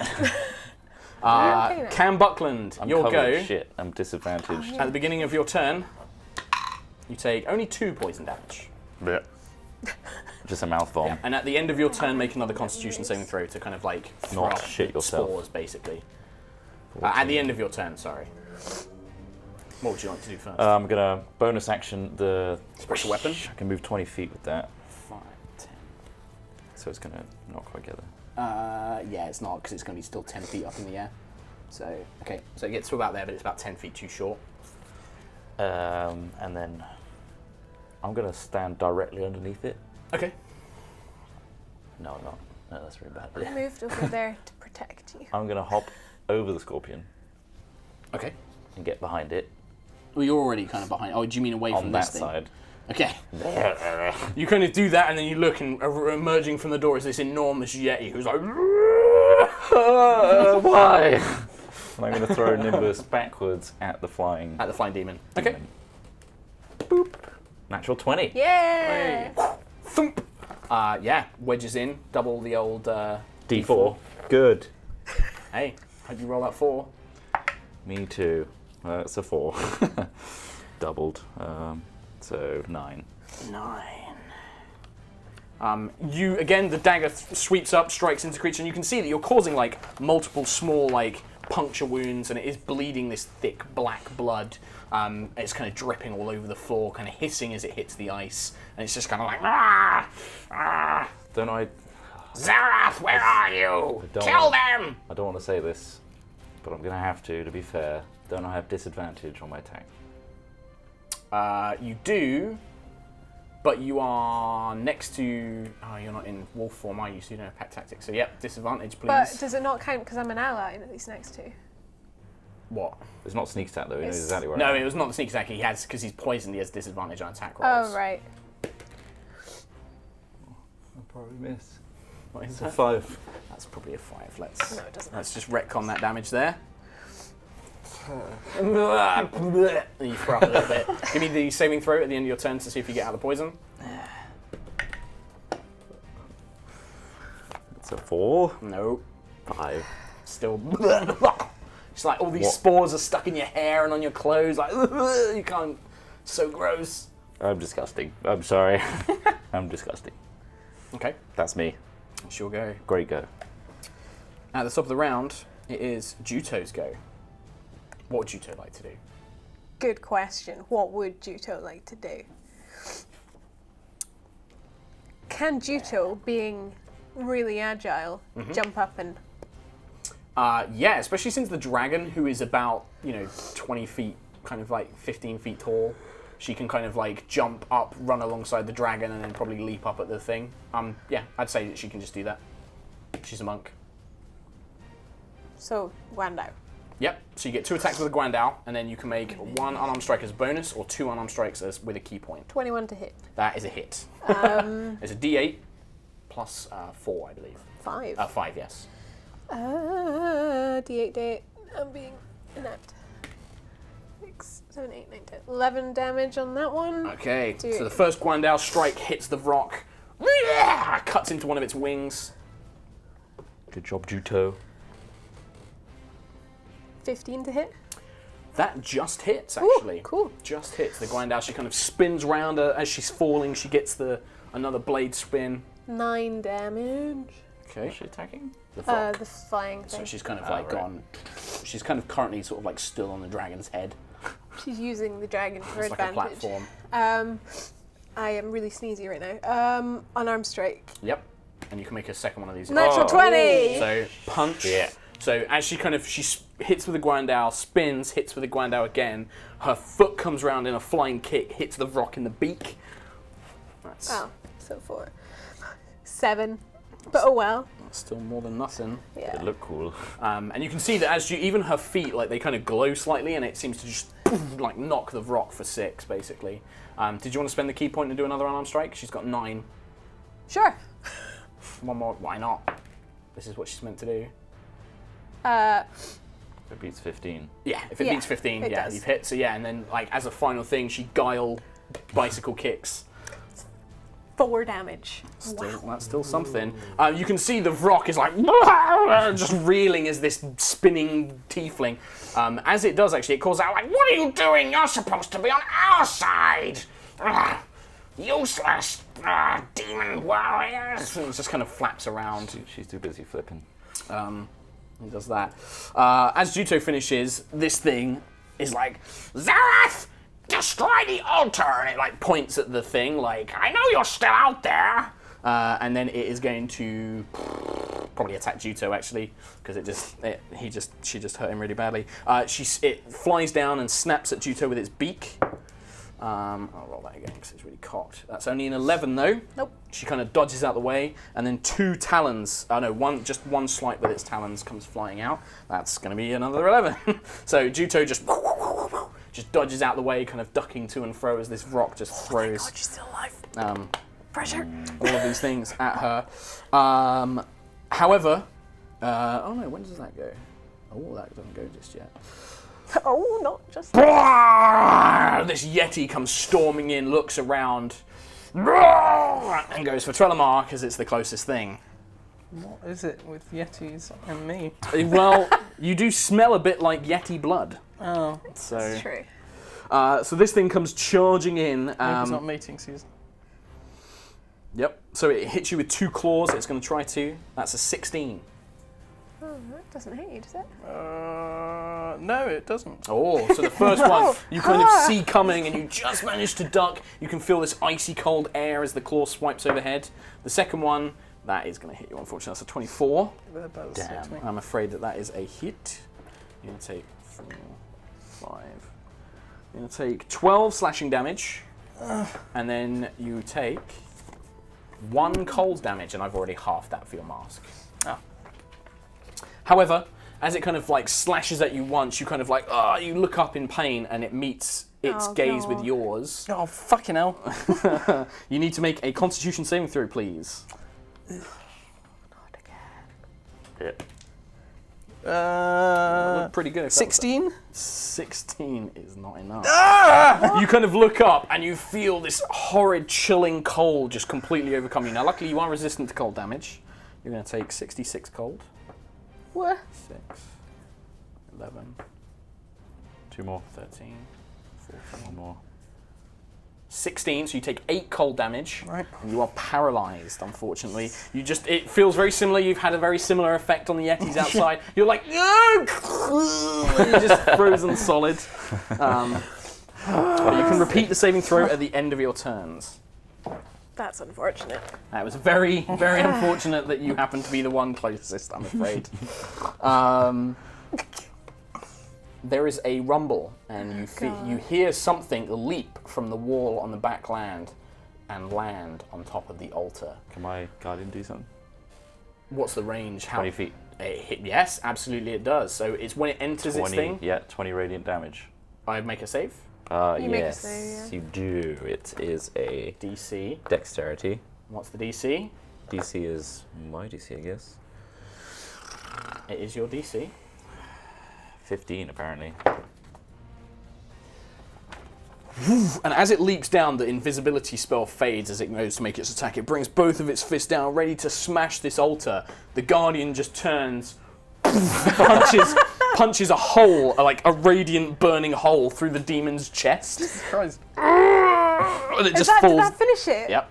Wow. And it's a good job it failed to save, because otherwise it would have survived. So Shit. it just like and just sprawls out basically on the back wall. Oh, thank God. You watch as the dragon is like, and it kind of like lets out this long breath of relief as it watches the demon just kind of collapse to the ground. Trelemar and Alora, what would you like to do? You're paralyzed, so let's not worry about you. Is Granomir frozen as well?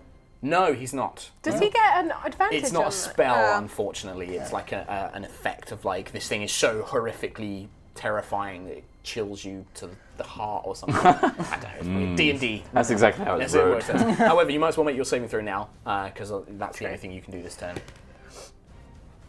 12. Plus Constitution save. 13. It's not enough, I'm afraid. Can I multi-attack? Can I go over to the Yeti? Not looking at it, Okay, but like swipe around its legs. so you're like, yep. So if you're not looking at it, you have disadvantage, I'm afraid. Aw. Okay, well at least I have 3 attacks, so that's not going to hit anyway. So it was 5. 9 was the first one. Okay, it's a miss. 13. That is a hit. Yay. Cool. The armor is big fucker. It's got like tough, thick fur, but yeah. This one seems like parts of its fur have been like torn away as well. It looks really battered and old. 10 damage. And it's grappled Oh. unless it makes a DC 12 save. Strength saving throw. I think it's a strength save. 10. You wrap one of your pincers around it. And then stinger. As it is grappled, you no longer have you have advantage against it because you're not looking at it. You have disadvantage, so it's a straight roll. So 20 to hit. That is a hit. It is not immune to poison. It's not immune to poison? It's not. Poison that. So it fucker. needs to make a Constitution save. Nope. I rolled a 4. Okay, this is a lot of things. So it's do gonna normal damage take- first. So Oh. 9, 10, 11 damage from the stinger. Okay. Then I need d10s. 4d10 poison. Damn. You got 1? Damn. Damn, Daniel. That's fine. That's fine. Back at it again with those So 4d10s. It's 14, 15, 16, 17 poison damage. Holy shit. So yeah, you inject and you feel like this poison feeding into the thing's bloodstream and flesh. And it is still grappled. It just kind of like rages and howls in Adds a pain. lot of class to this battle, this Yeti. The dragon looks desperately at Trellamar. It's like, oh no! And kind of like, it move up to a claw. It places a claw on your shoulder. Casts Lesser Restoration, which removes the paralyze effect. Yay! So you're like, woof. And then as a bonus action, she's running out of spell You stand slots. in there covering So it'll do Makes sense. How injured are you? No, you're way more injured, right? You just took a shit ton of damage. I've got 24 hit points. I'm better than you. Okay, so she looks at you, assesses that you're an injured, and will cast a 3rd level healing word. She's running out of spell slots because of all this fucking healing. That's going to be 4, 8, 12, 16 HP. Ooh, nice, thank you. From the Beacon of Hope, and she just heals you up. And then it is Cam Buckland's go. You throw up a bit. Spiritual weapon. Yep, it can now reach up. Good. 12 plus 16. That's going to hit. Oh, yay! Oh, this is radiant damage, isn't it? I believe? Yeah. Okay. Doesn't do more, but it's not resistant to it. 1d8. 4. Plus your spell, plus your Plus wisdom my- modifier. 8 then. 8. Points of radiant damage. Oh, we weren't expecting this! Fuck off! I throw Nimbus at disadvantage. Disadvantage. That's a 7. 16, so 7 plus 9 though. 7 plus 9 is pretty good. 16, that's 16. a hit. Yeah, so even though the poison, you're like, ugh, you kind of let the magic guide Nimbus more than your throw. You're like, go! 8 points. bad. Of Okay, at this point, like damage. the dagger like is wedged in, and this creature is just dripping. It's kind of struggling to kind of keep itself, in the air. It's just what? You get 2 attacks. Do Do you? I? No. No. I keep thinking you. Was get that your saving That's throw? my saving throw of a 10. That's not enough. You're still poisoned. Sorry, you should have taken more poison damage as well Oh, at the start. You take 1 poison damage. Okay. That's not too bad. I rolled poorly. Poorly. Poison. Judo! Just gonna swipe the thing again. You're going Use to it, yeah. using the dragon? Yep. The dragon this time kind of offers a claw out and kind of throws her upwards. Does the spiritual weapon have form? Physical form? It has it looks like a weapon was basically, rubbish. so it can work Can whatever. it be jumped off of? No, it's like anything like that. It passes through. It can strike, but it's more like the energy is striking. First was a 12. She missed. 12 misses, unfortunately. 16. That is a hit though. Don't worry about the damage. She's going to kill it in 1 blow. So at this point, the Guandao just reaches up and she plunges it into the bird demon's chest. And it just turns into basically like the whole form of it just turns into black blood that then it covers Juto and Cam Buckland in this black ooze. Come on. Just like blah. It just drips. I just everywhere. start weeping. But you can't tell. Blah. You can't tell. You're too covered in gross things. So that's that go. It's now dead. That's dead. The Yeti though, grappled. It is grappled. It kind of like wrestling with its thing. It like turns around. Oh yeah, it's gonna catch. So Juto, Cam, and Elora, I'd like you guys to make dexterity saving throws because Constitution saving throws. The Yeti. And this breath, this 30-foot cone of cold air erupts. Natural 20. Holy shit. Is that for you or for Juto? Me. Sorry, Kim. No, actually, no, I'll take it. Kim can succeed, I'll take the Well, hit. Kim has evasion, so if she succeeds, she takes no damage. She didn't succeed. Oh no, it's also a Constitution saving throw, not a Dexterity saving throw. So Is this a half or she'll full? still take half, unfortunately. I'll take the full. She can take the half. Oh, so you failed on the other one. And what'd you get? I got an 8 at disadvantage. Yeah, no, that's not good enough. So I'm gonna need D8s, please. Oh shit. And it was all your fun with D8s. Now I'm gonna borrow all of yours. Sorry, man. That's all right. I'm just gonna take them. I take what I want. So how many is that? That's 7. Pass me that one. I roll these and then I roll 2 more. So we're gonna do. Let's work this out. 10, 12, 19, 21, 29, 39. So those of you who failed take 39 cold damage. If you have any shit. resistances, you take that. Juto takes half of that, so that's going to be 19. I'm on 1 20. HP. Oh, you're on 1. Juto takes 20. And yeah, it basically turns around and it's like, and breathes out. And then for its movement, actually no, It's it's an action grappled. for it. It's still grappled, basically. And that's it. That's all it can do on this turn. Trelemar or Elora? Can I do the same thing again to it? Yep. Claw. You have it grappled, so you currently have advantage on attack rolls against it. But if you don't look at it, I'm not going to look at it. Yep. Okay. It's wide move. So it's not gonna straight hit. up no.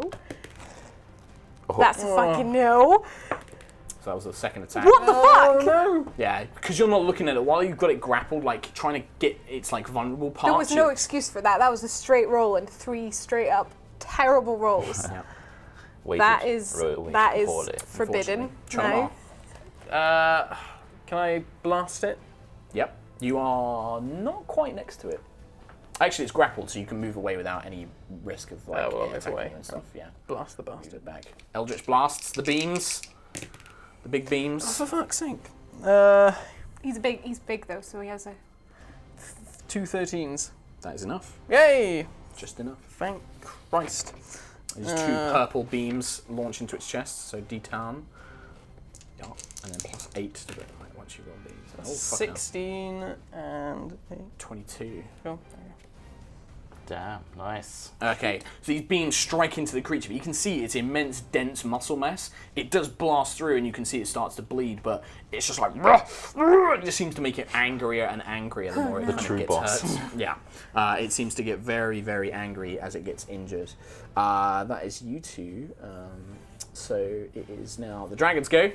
The dragon sees that everybody is really badly injured, so it is going to cast. Have you got mass healing word on your cards? If not, I can look it up. Yes. How Bonus action. Call out words of restoration. 6 creatures within range. Hit points equal to 1d4 plus your spellcasting ability modifier. If you do it at high level, obviously. It's the 3rd level. Oh, is it? Oh yeah, it is. Yeah, I've got it here. Okay, she'll cast this as a 4th level. So you get an extra. So it's 2d4 basically. It's not a lot. Oh, it's maximized because of Beacon of Hope. So you each gain 12. So everybody regains 12 HP. As she kind of lets out this healing prayer. Woof, this healing washes over all of you. Yeah. Instantaneous. And that is pretty much her go. She will actually move back so that she's protecting the altar as well. Cam Buckland. Slisk. I'm dying. Help me. What are you doing? I can help you. I believe that you can conjure fire with my spirit. What? You can breathe it like a dragon. Ooh. I'm like out of it. Yeah. Covered in ichor She's like, and shit. do you need me to take control of you? Yeah. Okay. She takes control of your body unless you want to oppose her. Do I do my constitution thing first?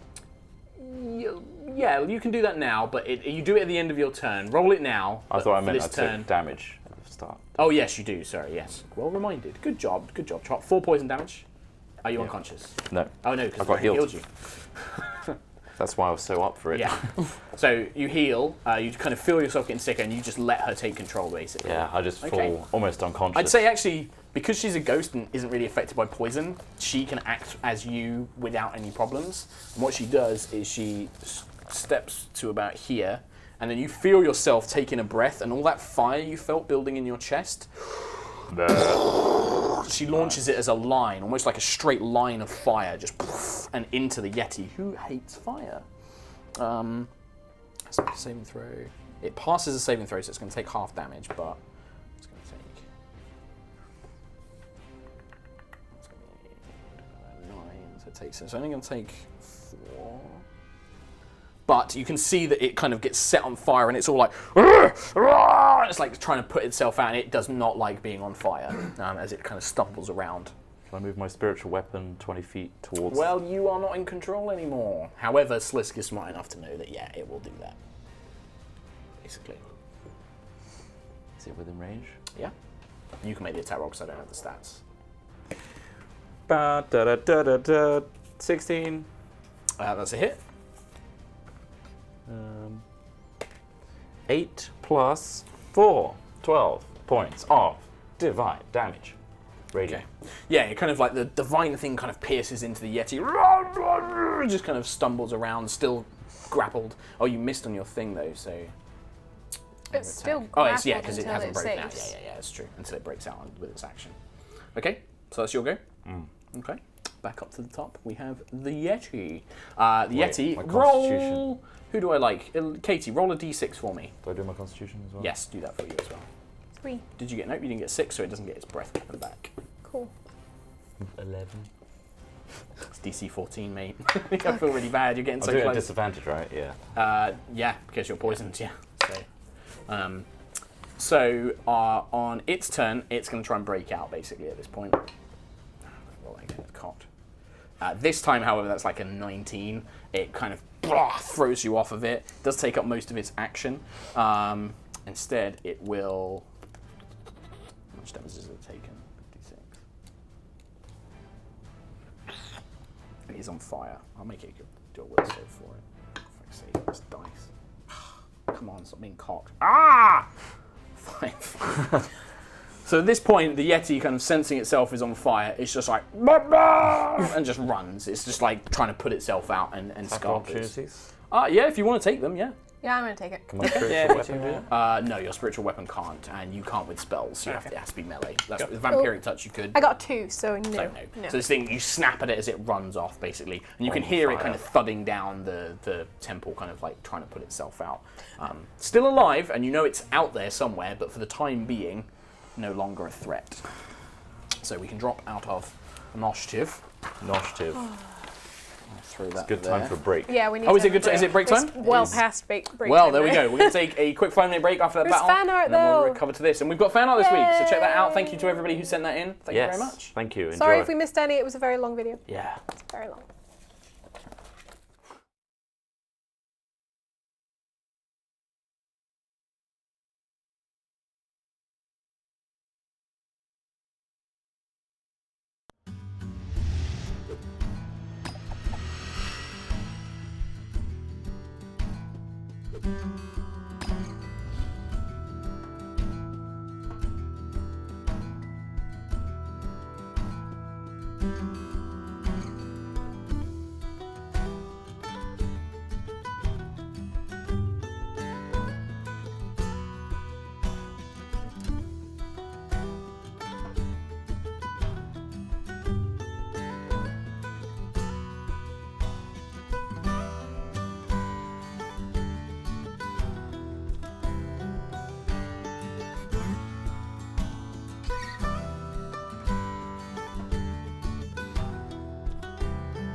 Hello, welcome back to HighRollers. Oh, that face. I was doing a weird face. Welcome back. We've just completed quite an epic battle in a way. You guys fought off 2 demons Yeah, it was pretty and sweet. an abominable Yeti, which was quite a tough encounter, I should point out. But you did have the help of a very powerful healing dragon.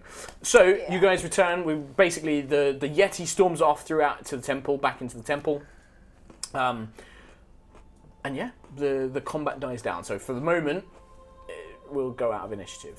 For the moment.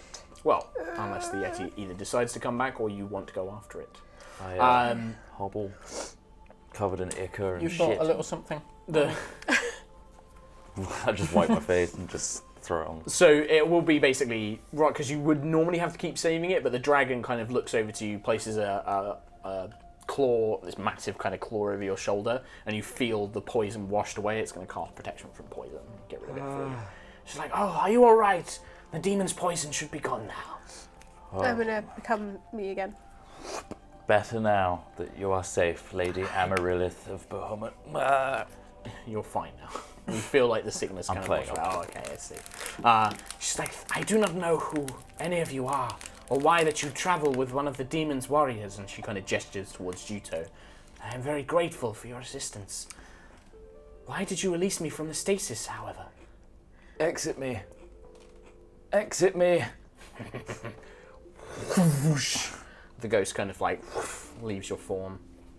I did not wish to stay in your body much longer anyway. All right. I quite liked it. Fragile, unscaled creatures. I breathe Don't know how you fire. get by. That's cool. Bit heartburn. Little bit heartburn. Yeah. We were told that you may be able to assist us. Yes, whatever assistance I may offer in thanks for, well, finally this temple can know peace from those demons. I apologize, and her kind of draconic form, kind of like these giant claws kind of wrap her. She's like, I'm sorry, this form must be somewhat alarming to you. It's pretty nice. Oh. And she transforms. I'm going to have to use a drow model for the now. Her form kind of shrinks back, and she turns into quite a tall humanoid figure.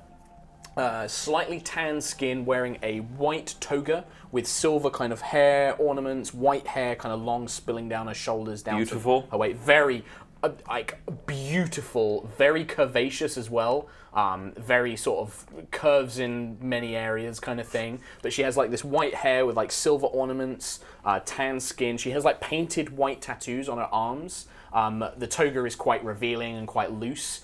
She wears no shoes, and she has these bright, almost glowing blue eyes. And she kind of, and she's just like, thank you. I'm sorry, that form must be a little alarming.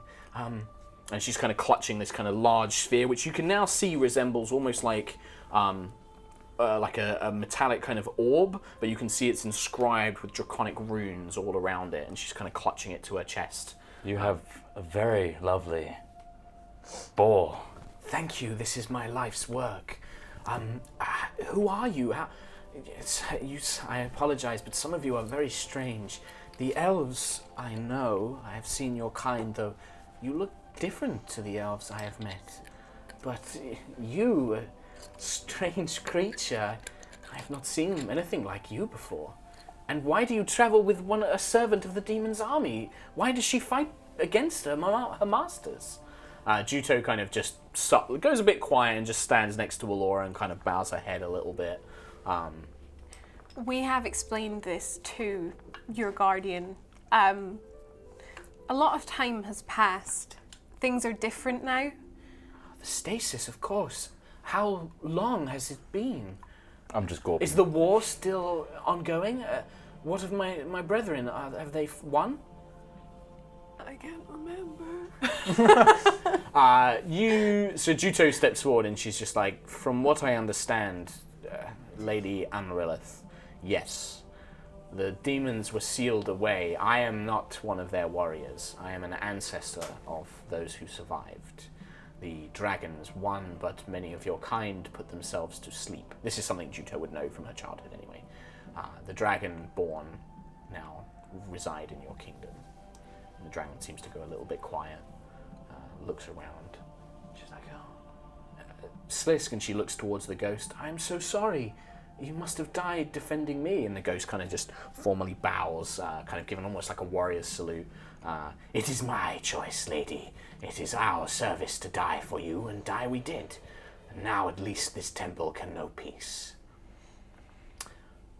I'm sorry, you asked for my help in something. How can I help you? Can I stay forever? Of course, yes. Now that the temple is cleared, I could reopen it as a temple to Bahamut. We don't need clothes here, do we? What? What? You are very strange, little man. Actually, she's not that tall. She's just like, you are very strange. What can I help you with? Please, name anything. I will do it in my power. As long as it does not break my oath to Bahamut, I will do what I must. My family has been affected by a curse. The curse of lycanthropy, but it's not the usual way. We need to break a bond. A bond? Yes. And she's like, I'm so sorry. And she kind of wraps her arms around tiny Alora, she hugs you close. Like, it's very uncomfortably, forward of, behavior. She just kind of, and she's like, pats your head, and you almost get the sense that she's crying a little bit. She's like, I'm so sorry. What a terrible fate. I loved him so much. He was like a father to me, too. Oh, and she, wraps her hands and, brings you close in as well. And she's I pretend to cry. She's like, oh, it's all right. And she, we can help. It's fine. He's a werewolf now. Oh, and she's pats you down. I'm all alone. She's like, oh, and she's you can see her, crying. She's like, oh, no. And she's, wiping your tears away. And, she, gets, forever. She, gets a bit of sleeve off her, robe. And she, wipes them away. I'm still crying. I need more sleeve. She's like, there's nothing old in. She's like, it's all right. So, of course, anything I can to help. And she holds up this orb. And this is my life's work.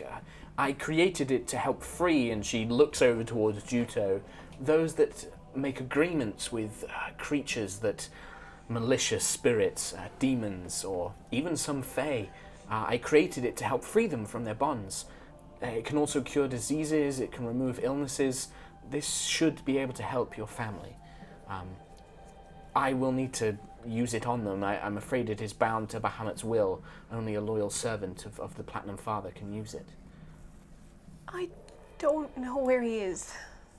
Well, I can come with you to find him if you wish. Please, there are others affected. She looks around. She's like, I don't feel that this ruin is going anywhere soon, so I'm not sure What there's about much. your altar?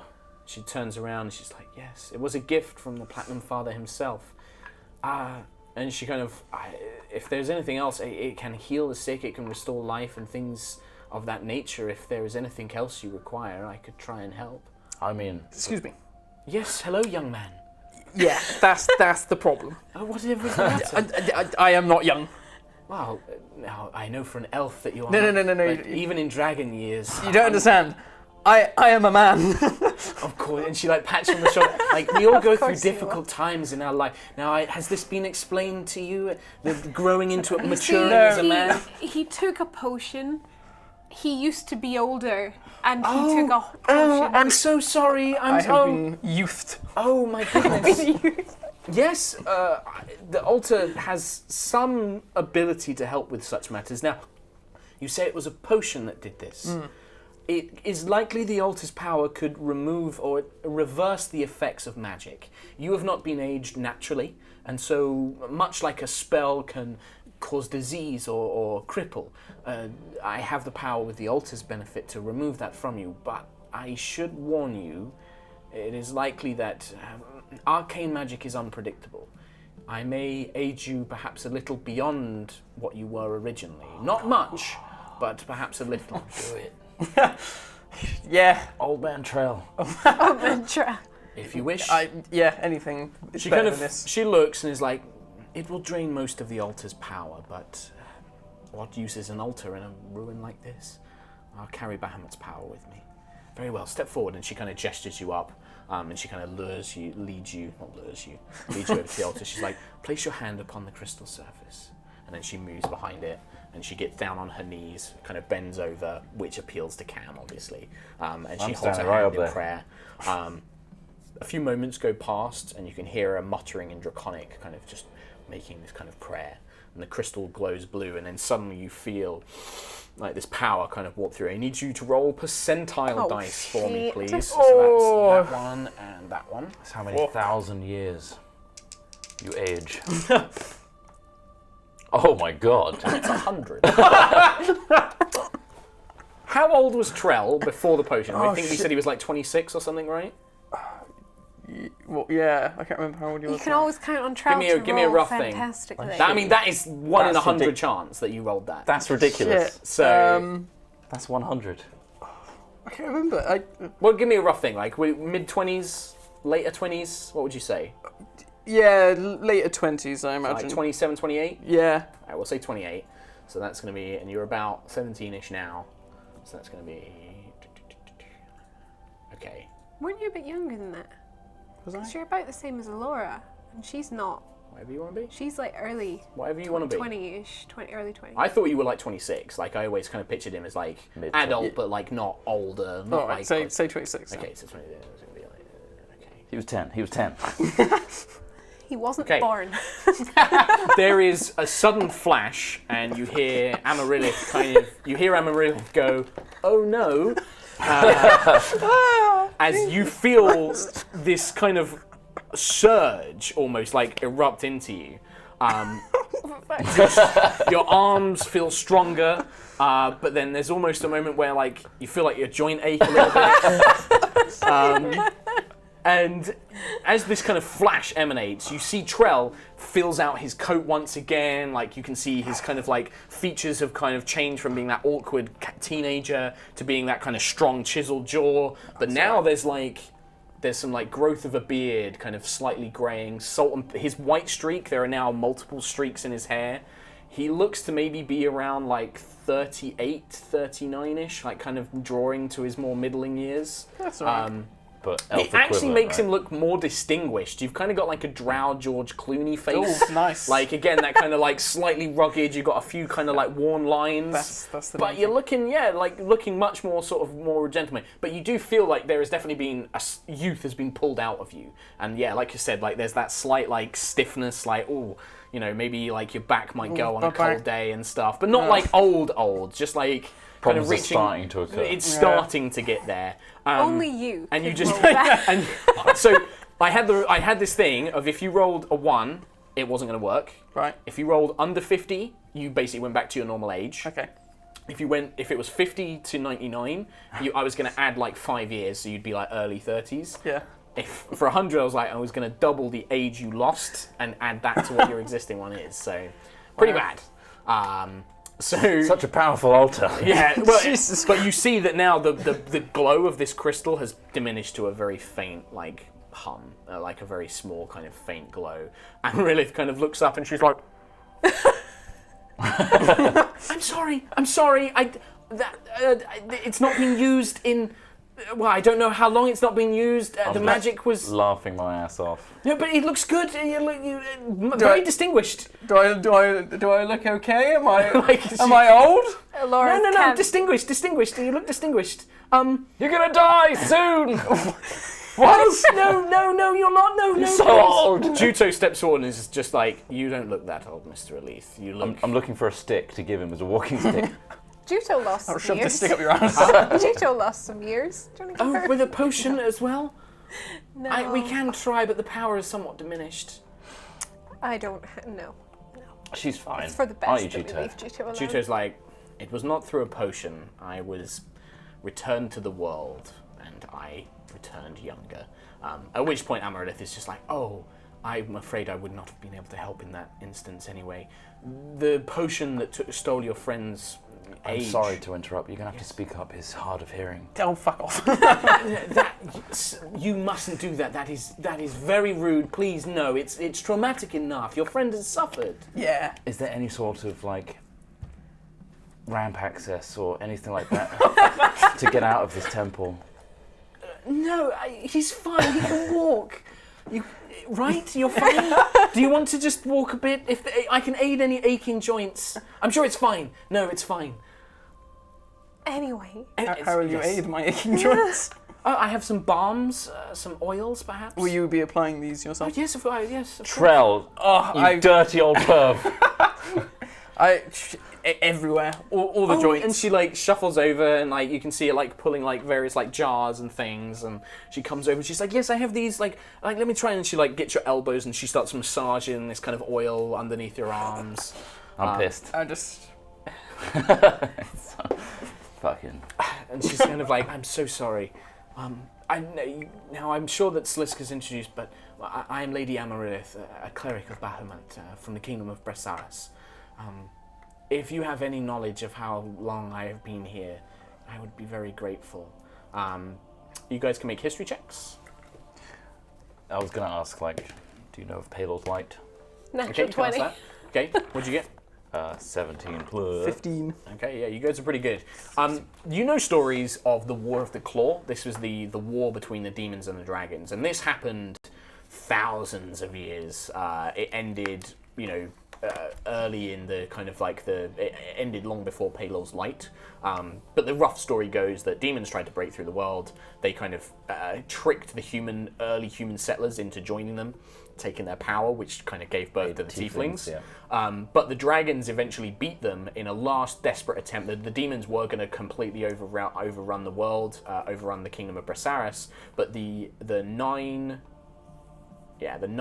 oldest dragons of each colour each basically sacrificed themselves and put themselves into an eternal slumber that sealed the the planar rifts between the material plane and the demonic planes. Is she one of them, or Bahamut's one of them? We're talking like the eldest dragons of the time. She looks very much like the green dragon you guys fought. She probably, you don't know how old dragons get, but she doesn't look that old. Like, you've heard that the oldest dragons were gargantuan. They were the size of cities. That she is not that big. Jesus. And it was probably close to something like nearly 2,000 years ago. 2,000 years ago. Her kind of like face drops, and she's like, "Oh, my goodness." Good thing is, there's way less demons than there were back then, so you did a good. Oh. But other stuff's happened since. Oh. Palor's Light. I don't know if you know about it. It's a big comet that passes over, and it was wonderful and good, and it blessed the world every time it passed over. It corrupted and fell, and splinters of its form smashed into multiple cities, destroying them, and it gave birth to people like me, who was Lightborn. Oh. We can fill you in on all of this on the way if you would like. Of course, yes. Your family, the ones that need help. Yes, of course. How do you get there? We walk there. Oh, that's fine. Yes. Or we could dragon there. I'm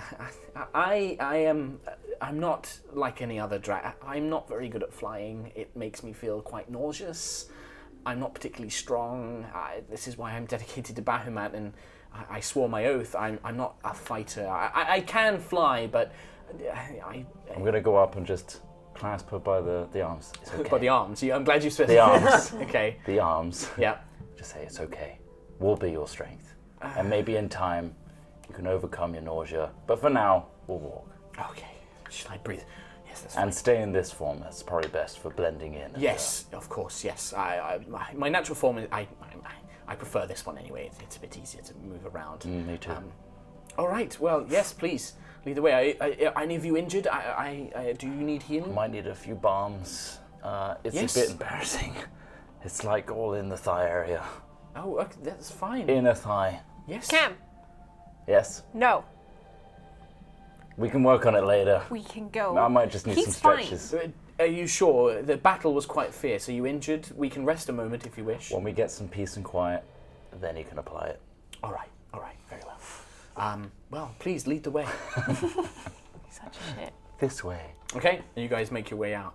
You actually managed to leave the temple. Oh. Yeah, that Yeti. We should keep an eye out for that Yeah. Yeti. Yes. Is that what it was? That creature? Yes, abominable Yeti, which is even worse. Oh, great. So stealthy is the best approach. very well. Yes, I can be quiet. Good. Let's move. Okay. I'm not going to make you guys make stealth checks. You actually managed to leave. The Yeti was kind of on fire. However, as you reach the exit, the ghost of Slisk kind of stops. And Amaryllis turns around and she's just like, I'm sorry. I can... And she kind of turns just like, It's all right, my lady. If you could give me my final rest, I can join the others. And Amarith kind of takes a moment. She gets down on her knees, makes a prayer, and the ghost kind of just kind of begins to fade away. She kind of turns to the rest of you and she's like, "Thank you for not only freeing my lady, but bringing peace to this place. Be well." And she kind of gives a final nod to Cam. I bow and say thank you for your strength. Yeah, bow and say thank you. She kind of finally just Thanks for entering me. disappears. Amarith kind of wipes some tears away, and she's like, "Okay, let's go." I wipe one. Thank you. It's like, oh, it seems quite nice. It's weird, although because she's so human-like, like her skin, the way she looks. Although she's kind of got these strange markings, and obviously this pure white hair and these glowing blue eyes. She doesn't like have a scent. Like it's almost like she's there but not there. Like her skin feels very nice, but it doesn't feel quite right. Like there's this coldness to it, but still very lovely. Okay. But yeah, I'm so you fine guys with make your way, and it takes you a few days. You roughly know the path back. You don't encounter any more Yetis, and you guys are heading back to the Frost Giant camp, or do you want to head straight back to the Winter Spire? I think it might be good to go past. Actually, they were a bit iffy, weren't they? Let's. The Jarl kind of seemed to tolerate you guys, but wasn't. I don't think they. We got what we appreciate wanted people. from them. Yeah. Okay. Yeah. Okay. I So hope you guys Spera just- did all right though. Integrating. You don't know. We'll find out later. We got more important matters. We do still have the horn. You could always.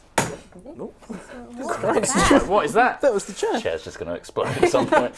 So, and you guys just want to make your way back on foot. Yeah, we're going to cut straight to the chase. Takes you about 2 days, and as you begin to kind of reach the the outside of the Winter Spire, you can see that a lot of the wall has been reconstructed, the one that Sveria broke through. Also, it looks like they're starting to build more settlements outside of the walls, and you can see them kind of cultivating plants. They seem to be like growing things. They seem to be setting up sort of small farms. You've only been gone for about 4 or 5 days with the long rest you guys had. But it seems that they're making progress. Nothing major, just kind of starting to like set up small like little outbuildings and things like that.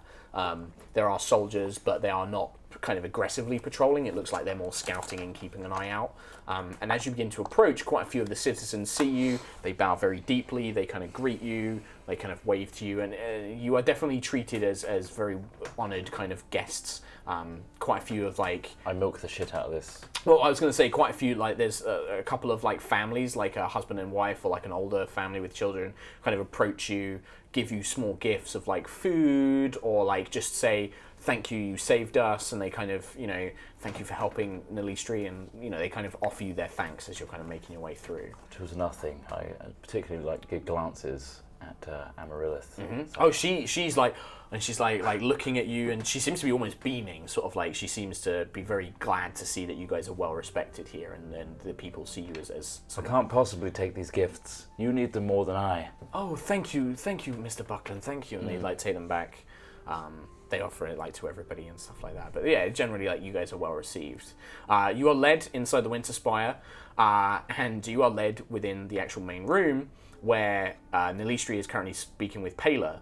As you guys enter, Pela is just like seems to light up and looks at you with like a renewed hope. Nilistri sees you. And once he sees Allura, it's just like, "I'm good. Hello, yes, Pela, help them. I've something I've got to deal with. Nilistri! Hello, yes. We've got so much to talk about. Yeah, no, yes, that sounds marvelous. You yes, must Mr. meet Yeah, Lady Amaryllis, I'm not familiar the with Order of Bahamut. hello, and he bows. I am Nilistri Frostwalker, steward of the Spire. Hello, and he offers a hand, like kind of awkwardly does this, and she's just like, "Hello," and she hugs him. The other hand, Nilistri, the other hand. He's like, before he does it, like literally, she hugs him, like wraps around. He's like, "Oh, yes, hello, very lovely to meet you. Thanks," and kind of like backs off, and she's like, thank you so much. Thank you for welcoming me here. Oh, your friends saved me," and he's like, "Oh yes, they're very good at that." Do you need me for anything? Yeah, like a big long chat. Just right now? Well, we need to debrief. We've got Okay, answers. okay. Well, I suppose we can talk to Paylor. No, it's fine. Okay. Alora's just.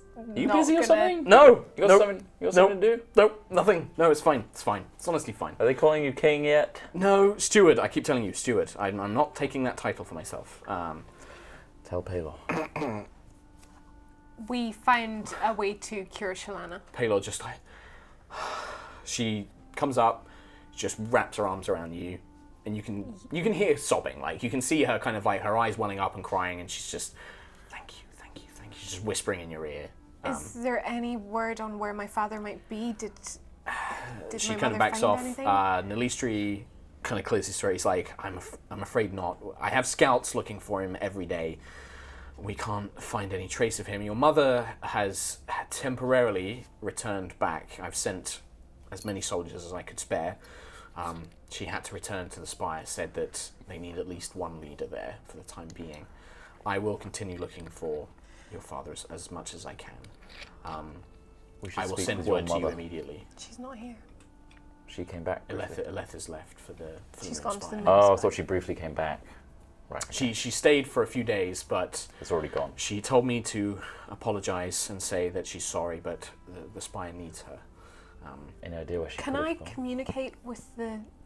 Yes, of course, just to send her a message? Yes, of course you can. Yes, please. And he like gestures over and he's like, Sith, come, please take Lady Alora to the message room. And he just bows. This kind of elderly looking elf is just like, very well, come with me, Lady Alora. I shall take you. And at least he kind of watches and he's like, so how can I, you wanted to debrief? Can I see if I notice anything? You can insight check, yeah, you absolutely can. I'm Tremor, out of the room now. you look, Say it. How do I look? I still haven't seen myself. How do I look? you look, Yeah. you were young. The potion. Yes. That, How do I look now? I mean, you look pretty good. Oh, that's all right. But He's old. older. He's like, really old. You look a bit old. Not old, but older. Right. He's really old now. Do you want to use a mirror? We've got Yeah. rooms. Help not? yourself, clean up, whatever you need. Yeah. If you need need a food. bath. Oh yeah, you're still... Vomit Oh yeah, covered. yeah, you are. Yeah.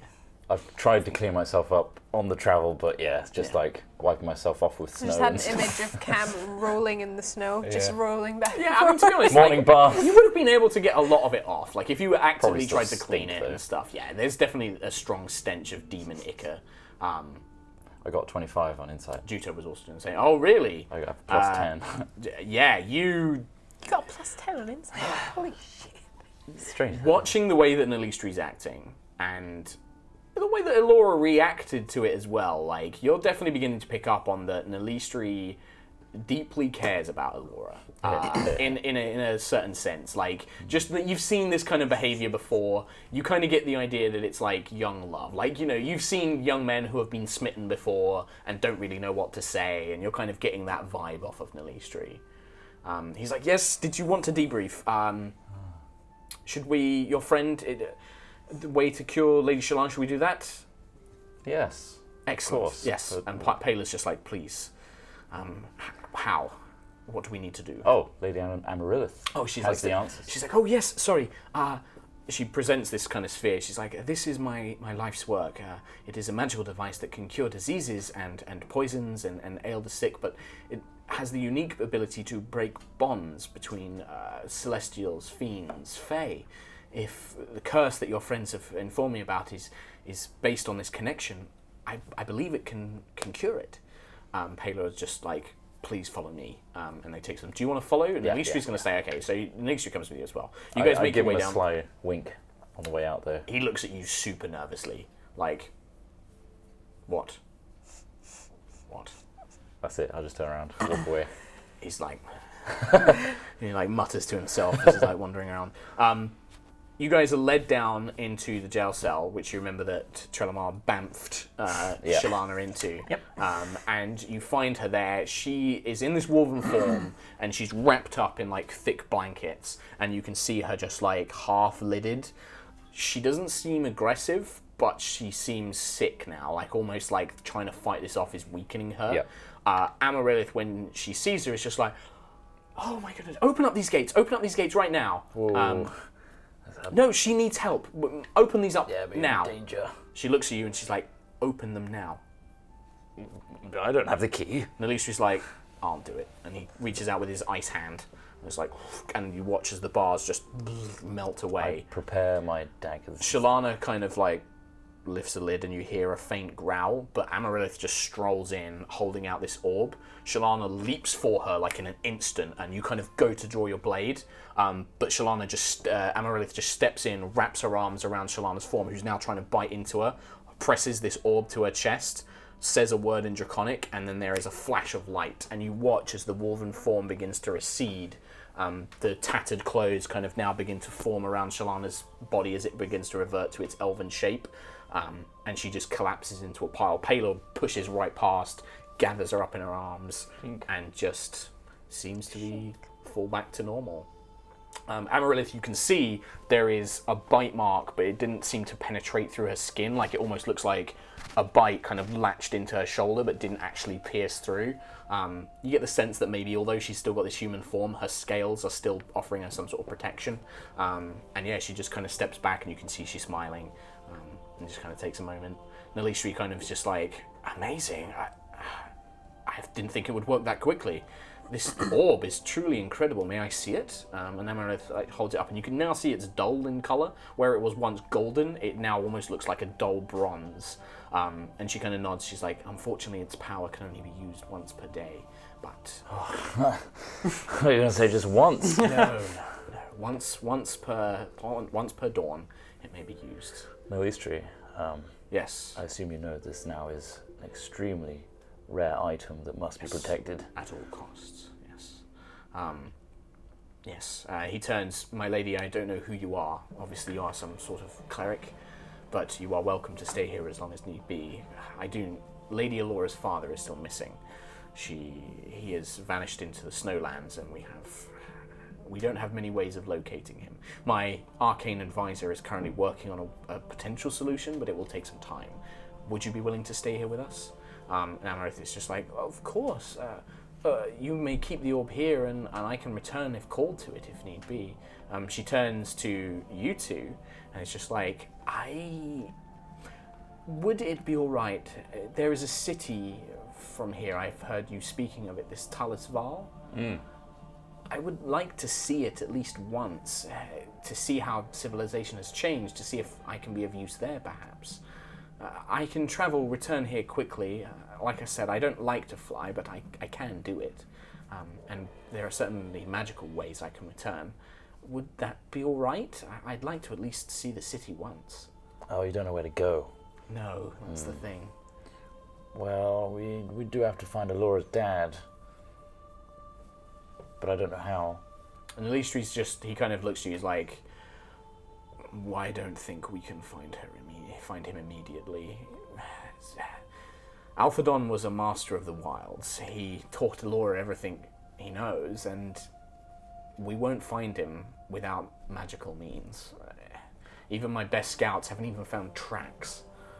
I think the best thing that needs to happen is we need to communicate with Alora's mum and tell her that the cure is there, so that she can let out, however way she can, to Alphadon, that he can come back. Yes, I think that is more reasonable. I believe Lady Alora's is speaking to her mother now.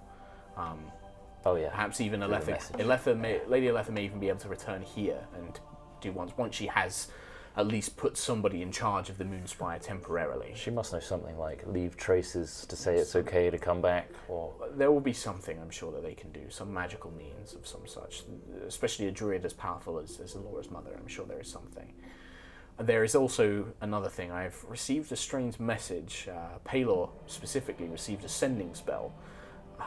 Korak contacted us, but he said you need to return to Talis Val when you can, but don't go to Champion's Hold. The message said it was from Korak and said to meet them at the Dusty Road Inn. I believe it's one of the districts. That doesn't sound good. That sounds like council gone bad. I'm not in the room. Yeah, Elora's not there, but I just want to give you the message. Unfortunately, the spell is limited in how much you can convey, and it merely said that when you return, Korak needs to speak to you at the Dusty Inn.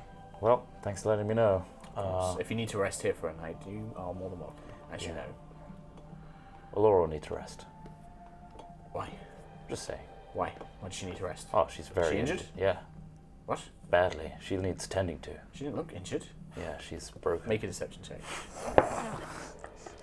She's broken. I got a 6. Total 6? Yeah. He looks at you. Damaged. We'll need mending. Don't fuck with me, Buckland. Why are you fucking with me? Oh, you swore. Yes, I'm annoyed. A king is not meant to swear. Shut up. I'm not the king. Why? Don't joke about things like that, all right? She's your friend. You shouldn't make those kind of... Just don't, all right? Why? Nothing. Just go away. And then he walks off. He just leaves. He's just like... Paler, you ice can hand. deal with him. You notice it went to a fist then? Yeah, it's like, you can see it's like clenched up as a fist, like he wanted to punch you. Very well. Paler, like, eyes you suspiciously. Don't tease him. He's got enough to deal with. Shalana, at this point, seems to be gaining consciousness and kind of just looks up, and there's an intimate moment between Shalana and Paler, but then she, as they kind of emerge, she kind of places an arm on both of your shoulder and is just like, thank you. I need to rest, but thank you. Paler kind of carries her, like, literally, like, carries her, like, tattered robes, kind of, like, carries her upstairs and leads her upstairs, leaving you two temporarily with just Lady Amaryllis, who's just like, that was marvellous, I'm so glad we could help everyone. I've been told, Lady Amaryllis, that... You can call me Lady Amy if you wish. I know Amaryllis is a bit of a trick for... Lady Amy, it's very nice. Or just Amy as well, that's fine. I've heard the sleeping quarters are just completely stocked because of all these people staying here, so I have a bed free. If you wish to... Oh no, I'm sure it's fine. I'll find somewhere. You don't need to give up your bed for me. That's I wouldn't very be giving sweet. it. I wouldn't be giving it up. We can split it, top and tail. Oh, mate, perhaps. Not dragon perhaps. tail. I mean, you know. I'm sure I can find somewhere. But thank you. That's very sweet. And she just kind of like mentions. Is there food here? Yeah, troves of grapes and. I do like grapes. I only asked for grapes. Actually, there's probably other kinds of food. Oh my goodness. She like is his brain okay? It's like, is he all right? He's a bit I'm just deranged, you know, mentally. Is his brain okay? She's like, oh, I'm so sorry. And then she What? like, just, it's all right. It's all right. And it's good you didn't share a bed with him because you know he does wet the bed. He's not in control of all of his. Give me a perception check to see if you hear this whispering, and you need to give me a deception check. Ooh. 16. He's gonna beat you. So what did you get on your perception? 16. That's enough to hear. 23. 23. What's her insight? Insight is plus. Okay. She's like, she like holds her hand up, but you overhear him basically. You hear this whisper of like, so he wets the bed. You hear that, and she seems to believe him. Like, I mean, look at him. You know, he can't even wash himself. Bless him. she's just like, there's a look of pity, like pure pity, kind of crosses her face. I storm off. Okay. At this point, Lady Laura, you are taken up and you can send a message.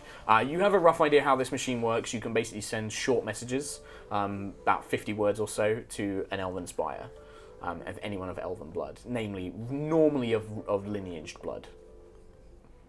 What you do? What would you like to send? What would you like to message your mother? Ready to count the words. We have a cure. Okay. Now we need to work on finding Father. Okay. Nalisa said he was working on stuff, didn't he? Stop it! Yes, he. It seemed like Lady Rayanne is working on some things, but you didn't say what. If you have any ideas on how to contact him, please message Nalisa immediately. Okay, you send that. Turns into a small blue and silver looking bird. This message, and then flies out the window. Cool. Okay. What would you guys like to do for the rest of the evening? So you've returned. You can eat. You can sleep. Long rest. Everything you need to do. I'm just going to walk around and be really sharp and offish with the staff here. Okay. Just like, oh, that's not good enough for that sort of thing. I need bread. Now. Of course, Mr. Buckley. And grapes. Yes. Not in the bread, to the side of the grapes. Very well.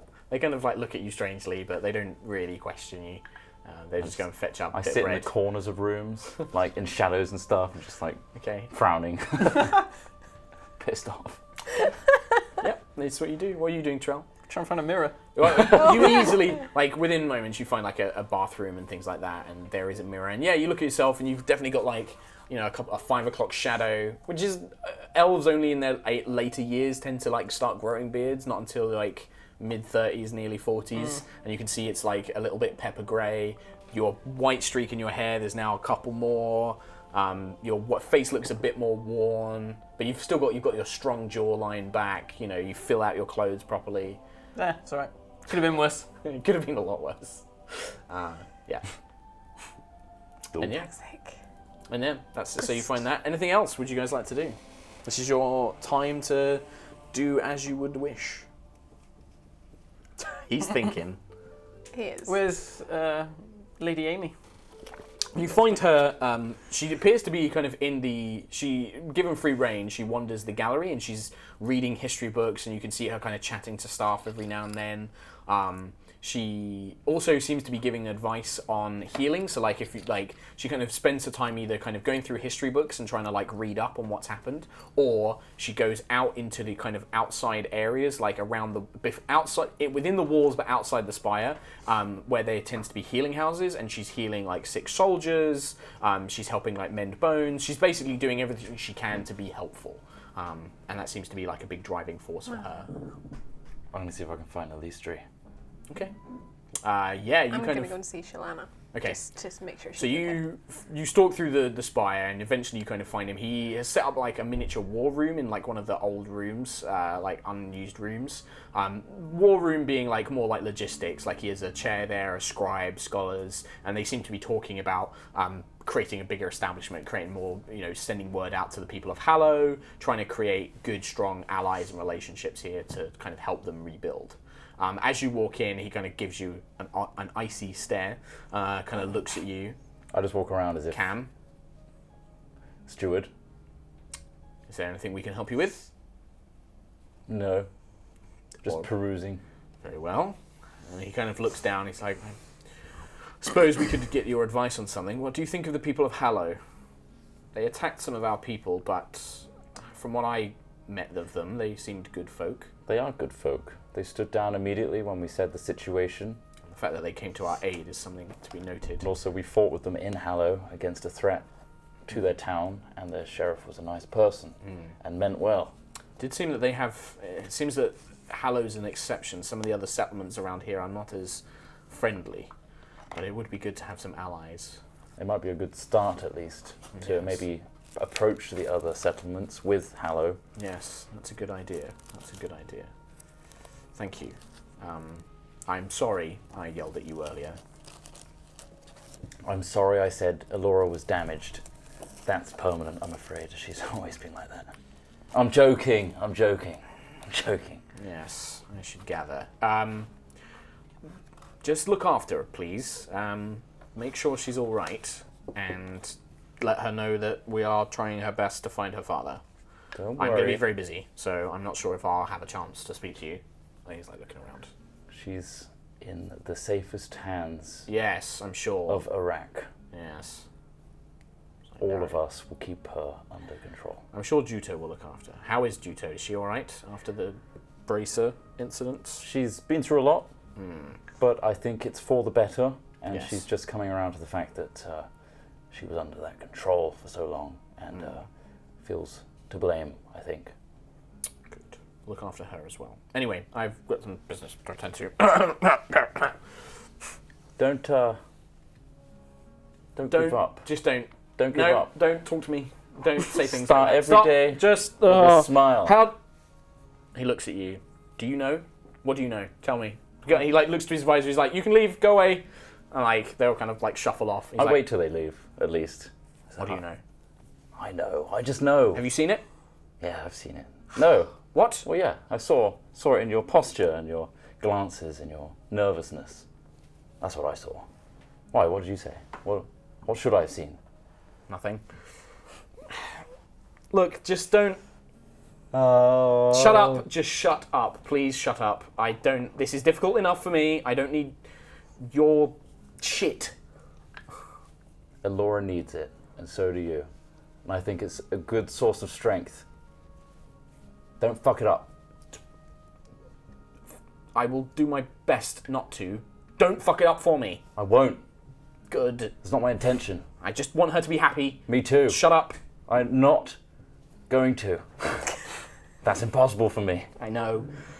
I understand if she doesn't me back, you know? Just, I understand that, and it's fine. Just don't... Look. I don't want advice from you. Nilistri, I know women Oh, God. extremely well. Please, ancient elven deities, please don't let this happen, please. I can read them like a book. Oh, no. Elora, she's not like others. I can't read her at all. Good, thank the elven god, thank Corellon. She's got a purpose and she's driven. Much like you have a purpose and you're driven. She's busy. But that doesn't mean... I get that. I know. Doesn't mean she doesn't feel anything. Oh, this is so... They say I'm awkward. You're It's terrible. It's nice to have that. Yeah. If nothing even happens, it's nice to have that goal, right? That hope. Yes. So keep that up, Thanks. even if it's fruitless. Do you want some grapes? I can have people bring you grapes. Nah, I've had my fill. I was pretty hard on your staff, by the way, earlier. I was pretty pissed. Why? No reason. I've just talked to you about something painfully awkward and Trell embarrassing. cock blocked me. Pretty hardcore with the dragon lady. Dragon lady? What? What? She's dragon. What? She's dragon. No, she was a human. Do you mean a dragonborn? She's not dragonborn. No, she's a silver dragon What? of Bahamut. Yeah. That's why she's so powerful. She's cool. What? Platinum, though. That's impressive. You can't be trying to with her. Cam, no. Tell me 3 reasons why not. She's a dragon. 1. She's human right now. That's just an alternate form. You need to be more open-minded. If she became pregnant, there's no... I'm very careful. How? There's techniques. There is no technique I'm that not having this guarantees talk with you, safety. Nilistri. Fine, do what you want, but I am not coming... Do we need to have the No. birds and the bees? I know that. Do you know this? Yeah, I got the gist. Oh, just... They're very ancient beings and they are very powerful. There are stories of offspring of elves and dragons or humans and dragons, and they are powerful beings imbued with attributes of both. Wow, that sounds great. It's not, though, like that's... Isn't that Dragonborn? No. The Dragonborn were created by dragons, not offspring of dragons. They look like kind of like a human dragon. You'd be a half dragon. A I child. wouldn't. Well, no, a I'd child be making would be. them. Yes. This is terrible. Why? Look, Please don't tell me Trell's trying to do the same. Probably. Oh. What's an elf and dragon combo like? It's very similar. It just slightly changes things, but it's please don't do this. That's terrible. She's wise, ancient being. Look, I've already lost my chance. I go in head first, and if it messes up, I bail out. I run like fuck. That's not a good technique for life, you know. It says Nilistri, no eye contact. But look, at least I've not given up. I'm trying. It's boring the way you do it. Well, maybe, but at least it's not a disaster like the way you're doing it. I'm sorry. Okay. You should go. Just leave. You should speak to Hallow, and I walk out. Like he's just like, and then you guys awkwardly leave. Right, you two. Sorry, that went on far longer than I wanted it to. That was great. Elora, you went to. So Elora goes to see Shalana, right? Yeah. Okay. You find her in the quarters, the guest quarters that Paylor and Shalana had been sharing. You can see, you kind of knock, and there is a kind of a come in, and you can see that Shalana is on the bed asleep, but Paylor is kind of on it, lying next to her, just kind of got an arm around her, but is like she's like, shh, she's sleeping. Just kind of mentions to her. It's like, she's all right though. She's all right. Okay. Just keep me updated. Yes, of course. From what I've seen, it's as if the curse never existed. She remembers it, but the physical is gone. It's good hope for your father. I will do everything I can to help them find him. we're going to rest here for a while, and then we'll return to the Autumn Spire. But I'll send forces, Falk, anybody who can lend an aid, we'll send them here. Thank you. We have to go to Talis Val briefly. It's fine. We'll find him. You know that you can message me, and... Yes. I think that there is going to... The Elven people will need to talk. We need to locate the other spires. This has dramatically changed things. We need to... If Salandris was right about one thing, we can't exist as these separate people anymore. All of us have suffered and are in danger. We need to find a way to bring us together again. All right? Yes. Thank you once again. Tell her that I was asking for her. I will, of course.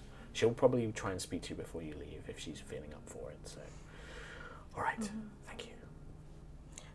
Really? Okay. What are you doing, Chelmar? Anything? I'm looking for... Oh, yeah, well, you find her outside. You find her outside just healing away. She is instantly, a lot of people seem to love her. Like, she has crowds of children, like, constantly asking what she's doing, and she's very patiently describing how she's trying to help them and talking about these balms that she's using. You can see that the soldiers have all taken a liking to her. She seems exceedingly popular. And, yeah, she's just like, oh, Mr. Trelemar, hello. Have you seen yourself now? Are you all right? This is difficult. I'm so sorry. I'm so sorry. If there's anything I can do to help, please. I did not expect the altar to still have so much power. I'm sorry. It's been a real roller coaster of emotions. You know, Oh, once I was young, and then I was really young, and now look at me.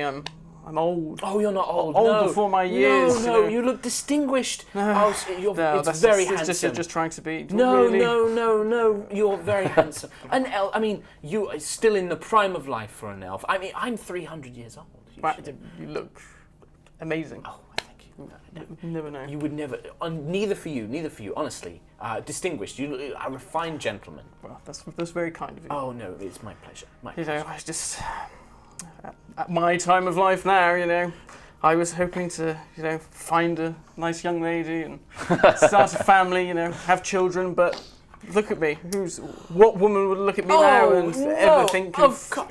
Mr. Trelemar, please, you are still in the prime of your life. I'm sure that there are many women out there who would love to spend time with you, who would love to have a family with you. You seem a caring, nice man. You look after your friend Cam so well, despite his problems. That is kindness. That is true kindness. Oh, that's true. You know, some people would have just, you know, left him behind, or, you know, probably put him out of his misery. You know, but I could never do that to him. There are cruel people in this world. You're too true. Yes, and it's very nice of you and your friends to look after him. So, I mean, he seems to be a capable warrior, if nothing else. He seemed to have some ability in that fight. You know, but it's a shame that his problems are embarrassing, if nothing else. Yeah, he struggles. You know, gets picked on a lot by. Yes, I imagine with such things. Yes, terrible. Yeah, but I'll see if there's something. Perhaps there's a way I can help him. I'll try and do my best. Oh, that'd be nice. Oh no, of course, it's the least I can do. I look forward to traveling with you. I'm excited to see what has become of the world. The last time I traveled through these lands, it was plain and barren with huts and villages. It'll be exciting to see what is accomplished in all this time. It would be like a brand new world. You wouldn't recognise any of it. No, I imagine, yes. But, you know, I'm happy to fill you in on the history and the... marvellous, yes, please do. All of the local colour, you know. Oh, yes, of course. Oh, that sounds marvellous. And she just seems to get excited. I've got some healing to do, but I'll join you all for dinner if this evening, if that's happening. Oh, you guess. I need to get used to eating like this again. It's been so long. But yes, that would be marvellous. I can teach you how to do that too, if needs be. Oh no, I will remember. But thank you. And she just like bows and she kind of like gives you another hug, embraces you, and yeah, like this is a very well endowed, very beautiful woman, and she doesn't have no qualms at personal space and affection. She just wraps her arms around you and it's just like, right, thank you, and then she goes back to healing and carries on. I shall wander off and join the others. Son of a bitch. Yeah, you meet up again for dinner. Juto has just been quietly meditating. still dealing with the effects of Cromwell and things. I'm not going to do an RP with her. No, please don't. Please, for my sake. Due to that. So, what would you guys like to do? I'm going to just eat my stresses. Okay. So you guys basically are going to take a long rest. You get food. Everything is as well as can be. Still a few outstanding threads, but there is at least progress, and you know that there are solutions. You guys have a long rest. You get all your hit points back. You get half your hit dice, all that good stuff.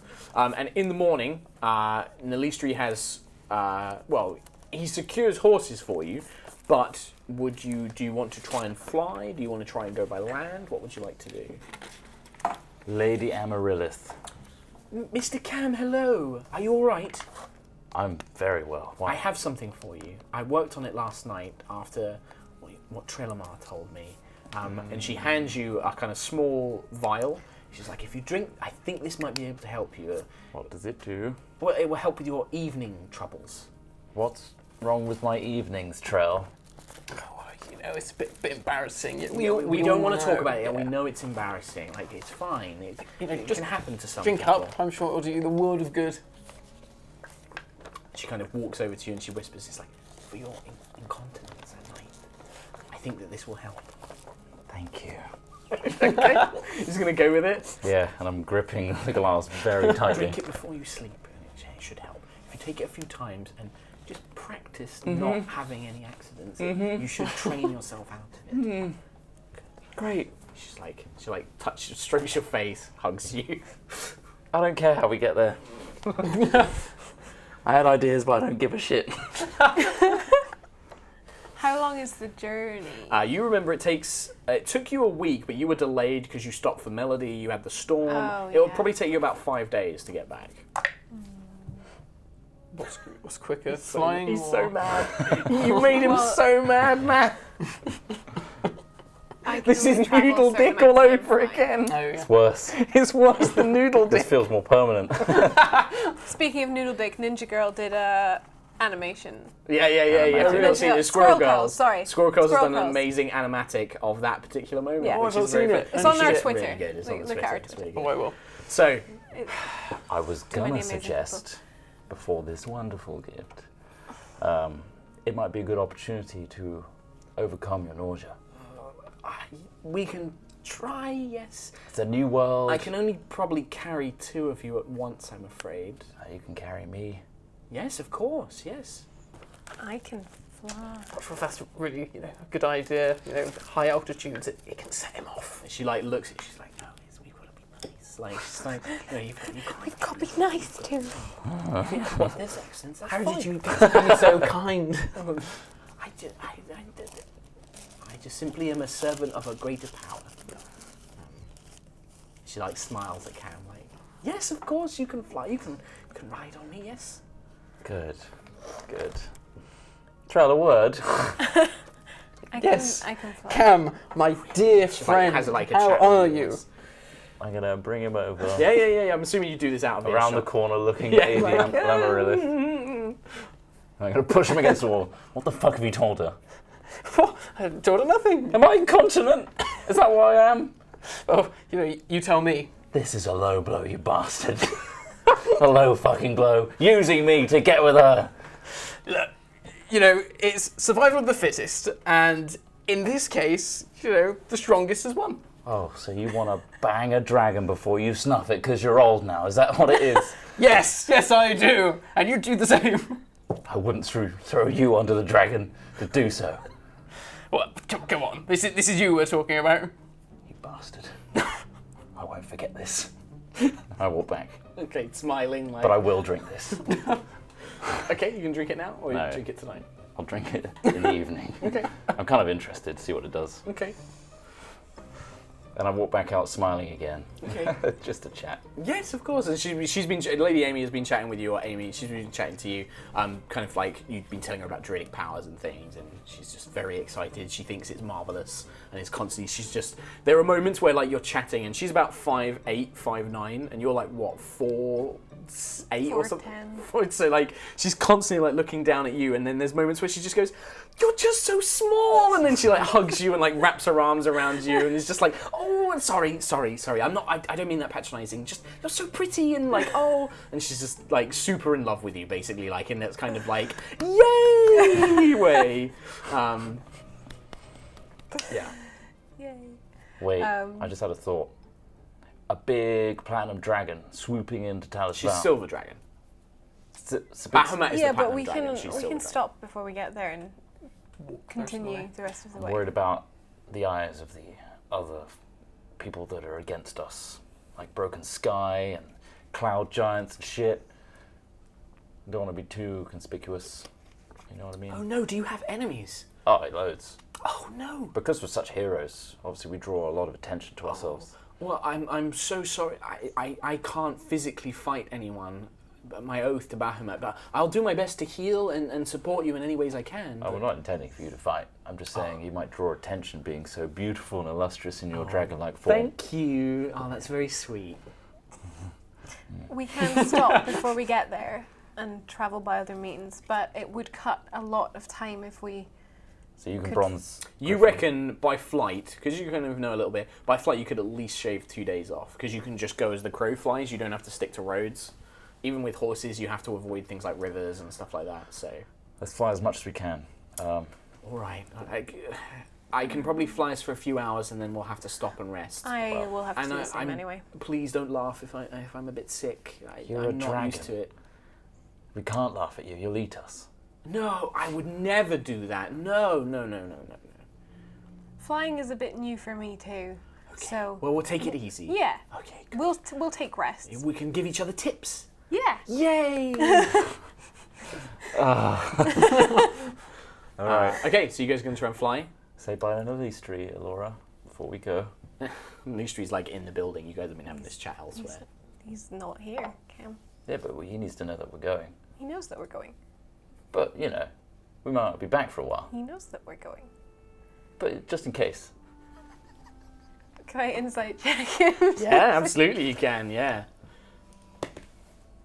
No, probably No, not. Cam just really wants you to say bye to the Lustri. I don't know, he's been weird. Honestly, he's been through a lot. Yeah, but His hand. I Pretty know. sure that was his dominant hand. We're probably going to It be was coming for back a lot now. of things. We'll probably come back here. Yeah, but you gotta like just drill it into Just him. drop it, Cam. Just drop it. I'm just going to become an eagle, so I don't have to talk anymore. I like go. She knows too. The old Cam cogs begin whirling. Okay, so do you want Lady Amarith to transform in the Winter Spire, or are you going to like walk out a bit ways and then have her transform? Yeah, probably best to. Okay, you fly off. Lady Amarith's like, oh, is she going already? Are we going to meet We'll Lady catch Laura? up with her. Okay, and you guys make your way. You guys head outside the Spire. Do you two want to say bye to Linley Street or anybody else, or are you just going to fuck off, basically? I'll say bye. I'll just give a salute to Listri if I Okay, can yeah. see him through a window or something. Like, yeah, basically, like, you make your way to the doorway, you lean in, he's kind of in the throne room area speaking to a bunch of civilians. He, like, Oh, looks wait, up. were we and actually you still in the building when we were having that conversation? like, outside feel the like building, building. basically. Like, yeah, you Right. guys were, like, outside, on your way out, basically. So you kind of Not pop in your earshot. head, you kind of pop your head round the, like, the door frame, and you're like, and then he's like, he just gives you a wave back, and you head off, basically. He kind of casts you a curious glance. You guys lead Lady Amarith right, and outside of the city, she kind of, all right, here we go. Transforms into a giant, into a large silver dragon. Her kind of slender form, serpentine-like, her wings kind of fold out, and she's like, all right, jump on. You'll need to hold on. Try not to hold on to my horns too tightly. I'll try Yeah, and go Trell. easy. Be careful, Trell. You I go was first. taking the griffin. Yeah, you can do. Griffin's probably Yeah, got you like... can away. I can take It can only, but it's only like 6 hours, then it's 5 days for it Yeah. to rest. So Oh, you can yeah. fly on it for a little bit. But but- I can take a passenger, right? Yeah, Giant as an eagle. eagle. It's not the most comfortable. Fight it. You just pick Trell up. like he's a squirrel and you're an owl. Just like... Oh, there goes Trell. I guess Okay, it's and just you and me. guys take off. To start with, both flights are a little bit awkward. Elora's still kind of getting used to her form, and Lady Amarith, you quickly learn, does not like flying. every now and then you just hear. It's okay, just let it all out. I don't, it's so high. And then she has to go lower, and when she gets lower to the ground, it's a bit easier for her. She's like, okay, this is a bit easier. Okay, we'll try going up high. Just take your time. Just don't vomit on the roads. You're kind of doing this a lot, and you're starting to now feel a bit queasy. I keep blessing myself. Yeah, you're like, every 8 hours or so, you stop and have a bit of a rest. Like, Lady Amaranth just can't go on. You guys may camp a little bit. You sleep through the night, and then you basically wait. But after 3 days, you basically get to the point where you have to dismount off Lady Amaranth. She transforms back, and you walk the rest of the way. The last maybe 5 or 6 hours, you're walking on foot. It's a pleasant journey. As you travel through the countryside, there aren't any signs of danger. You don't encounter enemies. You don't find anything. Even things like the Burning King, the bandits, you don't really see too much sign of activity from them either. You do see a lot of travelers on the road, but you tend to either fly up in the clouds where they can't see you, or you kind of go down low and make your way around, where they can't see you. As you draw closer to Talis Val, you begin to see that the city gates, the queues, the lines that were once there for security have grown even larger. You make your way through. There is a little bit of confusion at the door, but soon after revealing who you are, they let you and Lady Amaranth through, kind of trusting that she's with your party. The guards on the gate do question you, but you kind of have enough reputation in the town now that they know you on sight, and so they do let you through. In the town itself, things don't look great. There are mobs beginning to form, forming around town criers, kind of almost like town hall meetings. They're telling the criers their problems. You overhear kind of snippets of conversation. Sounds like there is a curfew in place, which isn't allowing people to walk around at night, which is hampering certain businesses. Their taxes have been increased. The food is in short supply. They're not getting much trade in. Things are looking pretty much all the bad stuff. Once you're inside the town, where do you guys want to go? Where did the message say? It's a place called the Dusty Inn was directing you to meet Korak. I guess the best place is to scout that area just in case we are sent the wrong a message from the wrong people. I can disguise myself as just a random person. Just go on ahead. Enter the tavern. Yeah. Okay. Is that what you want to do? Yep. Okay. So this will have to be the last thing. Yeah, Treadmark, I'm going to set things up, and then I've got a good point for us to end. Cool. We kind of started a bit later as well. Yeah. So you disguise yourself, and you, normal commoner? Just like normal bloke, big bushy beard, that sort of thing.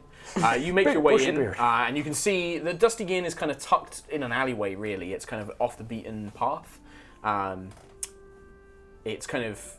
It looks quite homely, but it's kind of poor. It's run down a little bit. Behind the bar is a one-eyed half-elf with an eye patch who kind of gives you a look. He's like, hello, mate.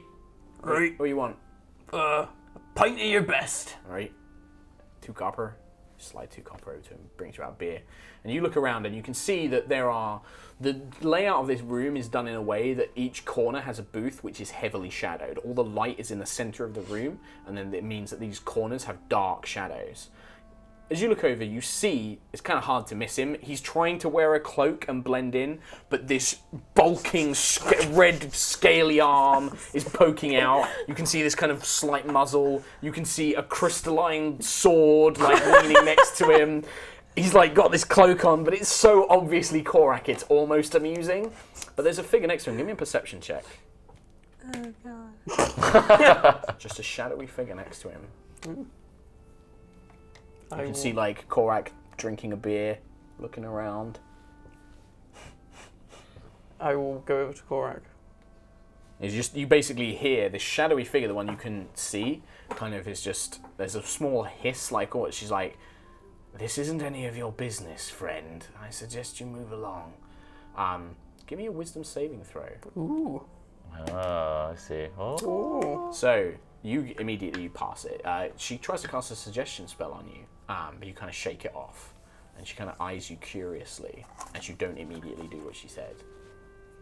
I will turn to Korak, but I will reveal only my face. As you do that, it's like, Mr. Elith, it's good that you could join us. And then, as you kind of draw closer, the shadowy figure now, you hear, well, that's interesting. She leans forward, and you can see a drow woman with long white hair, wearing leather armor. Hello, Mr. Elith. Or should I call you murderer? And that's where we're going to finish things off. Oh, shit. This week. Da, da, da, da, da, da. Oh, shit. So there we go, cliffhanger galore. That was a Damn. really good. I'm so glad it was you that went Shit. in. Like that was a perfect way to do it. Nice. So there we go. That was this week's High Rollers. We will be back next week, and it will be all about Mr. Ali. Shit. Nice. Shit. We Oh, should thank you. read some donations. Good fun session. Good bit of Thank you, RP. Steve. Good bit of combat. That was great. I like that. That was a fun sesh. Good sesh. All right. I am going to send a letter, but Okay. I'm going to send it when nobody else is Yeah, there. that's fine. You just give it to me, so you can send it I'm off. still oblivious about letters. You such an asshole. What? I love you all. I love you all. Ramrapra donated saying, I like the DCO stuff, including the surprise Tuesday game, but it's nice to see the story continue too. Thank you very much. Mr. Fugel, love watching you guys. Thanks for the entertainment. I love the reactions from Mark when the dice roll and you get to see how his story is going to play out. Great job, guys. Ola Rev donated, thank you very much, with no message. Oh no, it's just once. Jack Pumpkin donated, thank you very much, with no message. Nightjar with a love heart, thank you very much, Nightjar. Oh, thank you. Lightning Wolf donated saying, hey, sorry I won't be able to make the entire stream. Also won't be able to go to I-60 because of family issues. My best wishes to everyone on and off cam. I hope Usually that on me, right? I hope that family From issues what we've are seen in okay. this game so far, mainly off cam. We'll have to watch the VOD. Thank I you don't very know much. anybody that's been cockblocked as much as Cam Buckland. No, Trell. It's never quite worked out for you. astounding. Incredibly It's good never at it. worked for you. Trell is really, really good at it. Yeah, That's the thing. Just like He has better so good at deception. lying. Cool Kid 97. Hi guys, can't watch full stream live, but I thought I'd give you a small donation. Currently missing out on my 5e session, one of which we're trying to resurrect my main character. It is also my birthday today, so glad I get to watch most of the stream. Well, happy birthday for Happy birthday! when you watch this. I hope Happy you managed birthday. to come back Happy to life. birthday. I'll do a couple more. Sunshine. Was fun watching you blast people, Trell. Good luck in the future. Oh, thank Aw. He'll be back to blast people, don't worry. We will. Frank the NPC. I don't know, it was so hard for me. Granny Trell is the best character. Hope I can make next week to bid Matt a proper farewell. Thanks for all the fun. I hope we get to see Granny Trell one last time before you leave. Well, that's down, Oh down to God, old I ain't even Trell thought again. about that. Bandai Nenzai donated, hello High Rollers, good to have a normal episode back, even with some exceptions. Sad to hear the news, Matt, but all of chat and I wish you the very best in your endeavours. Hopefully we can see the bastard drow make his way back very soon. The Curly Girl donated, good luck Matt with your stuff. Thanks Mark for being so great with me spamming you with tweets about how far I got through watching High Rollers. Caught up last week, but you weren't here, so saying thanks now. Also, mental health is doing well, so very happy. Good for you. Good. Awesome. Glad. Nightjar, the minute Matt announced he was taking a break from High Rollers, my internet gave up. Too many feels for Router. Poor Router. We'll miss you and Trell and Granimir and Granny Trell so much, but I hope things go awesomely for you while you're treading the boards. Thank you. Treading the boards. I don't know if that's saying ages. Is that theatre time? Yeah. Theatre term. Spiny Gecko, hello lovely people. Sorry to hear about your leave of absence, Matt, but we totally understand. Go embody Granny Trell on a stage somewhere. Yeah. Oh, Is there dear any God. chance in the... Well, the thing is, there is an aunt in this play, and I was like, oh, I'd quite like to do it as Granny As Trell. Granny Trell. Hello! Yeah, it's like, oh, that'd be quite funny. So maybe. God. Maybe. I love There's a that. chance. I love that. Oh, and guys, you really should subscribe to Tabletop Weekly. Oh, Hamish. thank you. I'm Paid so bad for for plug. You can plug Cat Films if you want. I'm sure that everyone who watches this is already subscribed. Nightjar donated. Here's to having the whole gang hopefully back together next weekend for Matt's They last will be. episode. Yeah, Kim before is his back break. next week. Kim is back next Full week. party. She was supposed to be here this week, but it was a very last minute trip, so. Yeah. And they add, I think this calls for cake. Lots of cake. Love you guys. High Rollers Nice. cake. Oh, cake. Oh, I'll see if I can get a Trail special cake. Trail cake. Can we make Granimir as a cake? No. In a week. Bloody hell. I'm gonna see if I can get one of Wow. those printed like pictures, like it's just like printed on icing sheets. Oh, that'd be great. Homolodic donated. Hey guys, sad to hear Matt is leaving as we all love Trell, but I think I speak for everyone in saying good luck in all your future adventures. Also, for everyone, you should totally check out HighRollersDND.com. Let me know if you have any requests There's for a it. website? There's a Oh, website. okay. Okay, It's We- unofficial right now. it's an unofficial website, but yeah. Cool, we'll check it out. Tucker2025 donated Tucker. and said, Rest in peace, Granny Trell. No, she's not going. She's not She'll- dead. She'll be back. But good luck to Matt. Can we have a weekly CR guest to be the fourth player, or maybe Nina and surround Cam with a party of women? Critical might be difficult. A little bit. They're Little American. They're American. Although I've spoken to many of them in my trip to LA, and if they are in the UK, they are well up for coming on and doing a game because they just like playing D&D. Matt especially. They have an addiction. I worry about what Matt will play. I think that he'll be like, oh yeah, I'm gonna fucking play. Oh, Well, he doesn't get He'll a be a chance to Tarrasque. play, does he? Yeah. So he's like, Secret Shinigami donated. Woot, HighRollers is back. P.S. R.I.P. Paint, the gender fluid half-elf paladin warlock, based on Sailor Moon, who died in my game this week. See you in space, cowboy. P.P.S. Fuck you, Trot. oh, Thank You you. know the website is just like the links of where to watch it. Oh, Twitter, sweet. Oh, cool. The merchandise and stuff like that. Thanks for doing thank that. you. Thanks for Good, doing amazing. a nice hub. nice hub. Thank you. We should probably try and do something with that, I guess. Snowy Moose donated. I want you to suffer, crisp Trot. So here are some terrible jokes. All right, so there's another Why donation. me? What saying have I done? a blind man walks into a bar and a chair and a table. Sorry. Got a laugh that out of was- it. Very nice. Yes. Another one from Snowy Moose. The midget fortune teller who kills his customer is a small medium at large.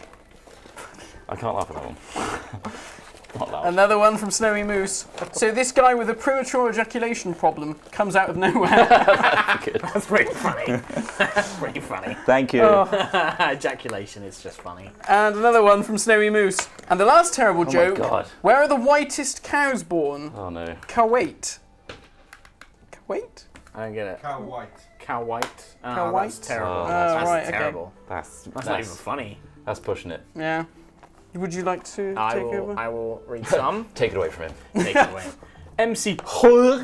I must admit that the last 2 weeks Dust City games have been fun, but it's good to see the main campaign again. As for Matt, I hope you will have fun on your project, and I will be looking forward to seeing you on stream again.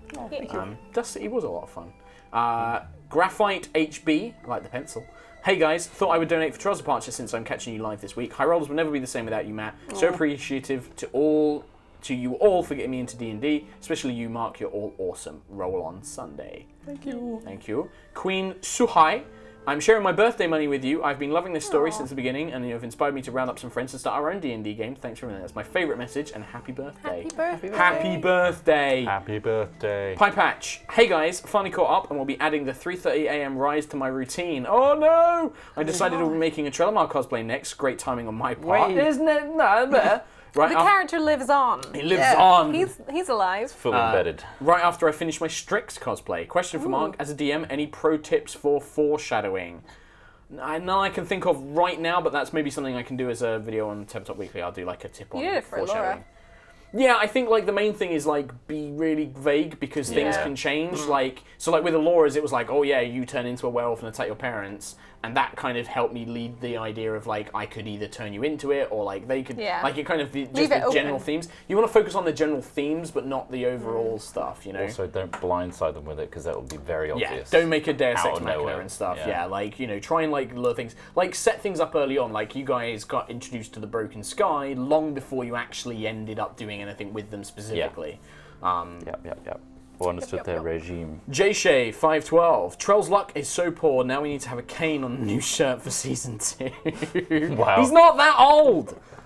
Pretty old day. Blimey. Ace of Thorns. Grab your opportunities when they come your way, Matt. D&D will always be here waiting for you. Bites a knuckle and stifles a tear. Aw. Do you want to read some more? Sure. Swap these around. I think we got a There's few a lot tonight. today. Thank you all for your generous donations. Shadowhand. Yay, HighRollers. Something to cheer me up after a sad session of my own, losing our druid due to some very, very bad luck. R.I.P. Nilo. Still, HighRollers is back. Super excited for this session. Yeah! Sir Yes. Chuckles. Hey, HighRollers and Trout.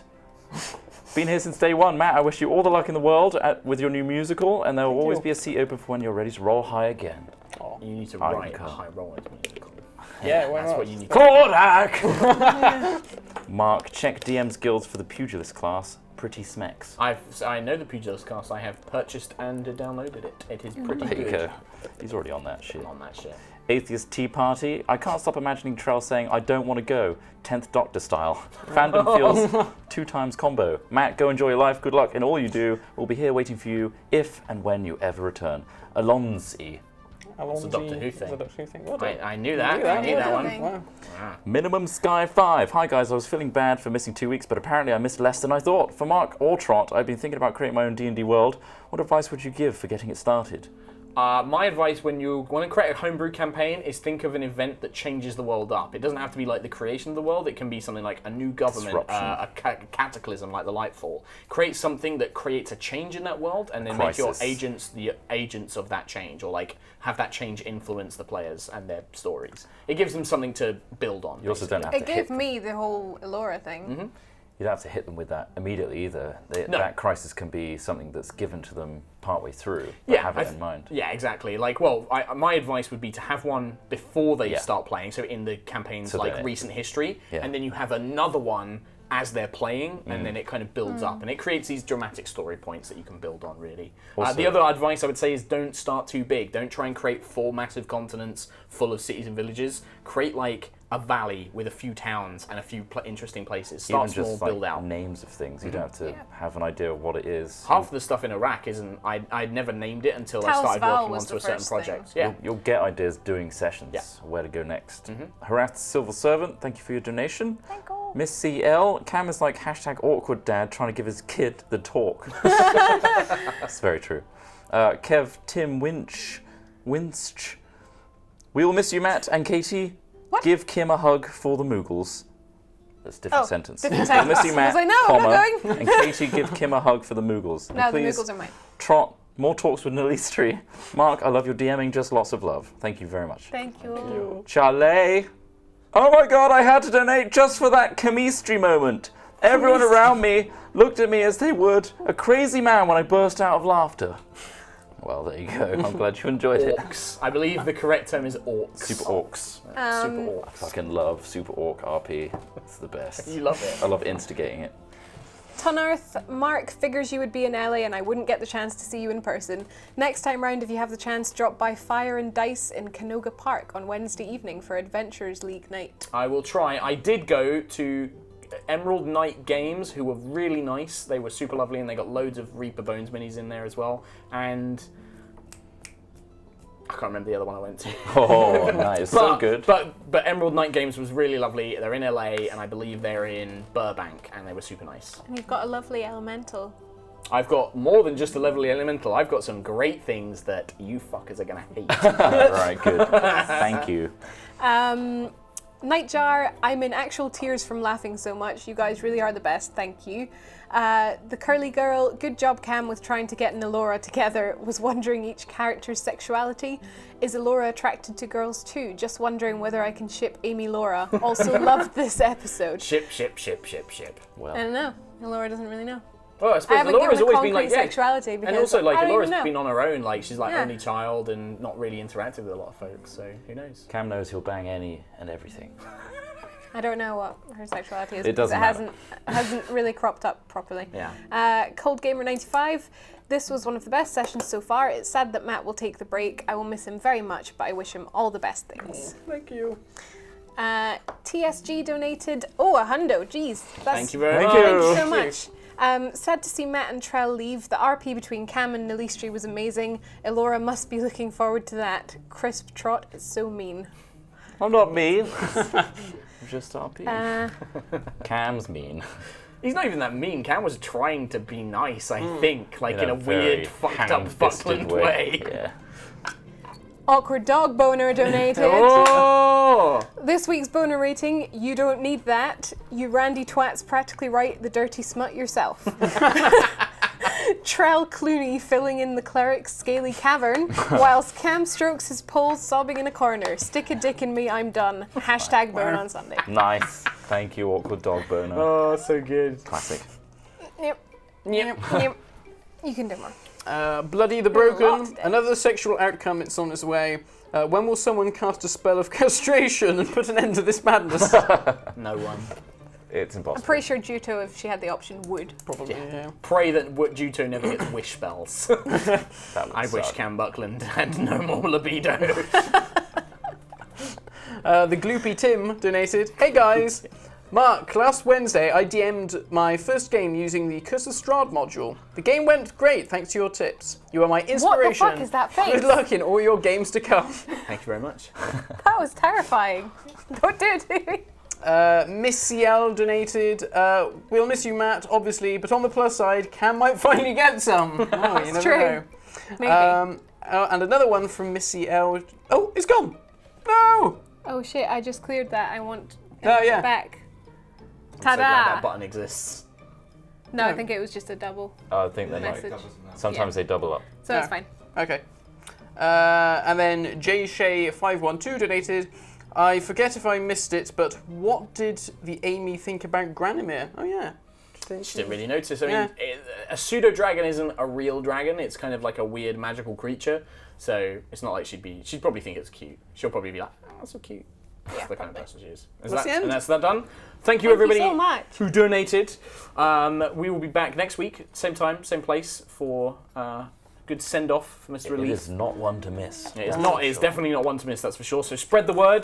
Hashtag Roll on happen. Sunday. Yeah, Make sure come people on. know on tweets and things like that. Don't forget, there's loads of places you can follow all of us and all that good stuff. We've just had another one come through. Quickly Read read it. it. Talwyn Greenwood just donated saying, still looking for someone to make a custom dice with. Okay. Oh, is that That's it. asking us if we're looking for somebody? Yeah. Oh yeah, it's Still like if we want to look for somebody. We're not We're anymore. actually in works. Yeah, well, it's not going to be for a while because it takes a long time to like come into process and everything else. But we've got a new supplier and we think that might happen, but it is going to take a long time. So Yes, thank you for the heads up. Thank you for the heads up. And yeah, that is pretty much us done for this week. Thank you once again, everybody who donated. Thanks for watching. Don't forget you can check out all the VODs, and we will see you next week. See you next Sunday. Bye.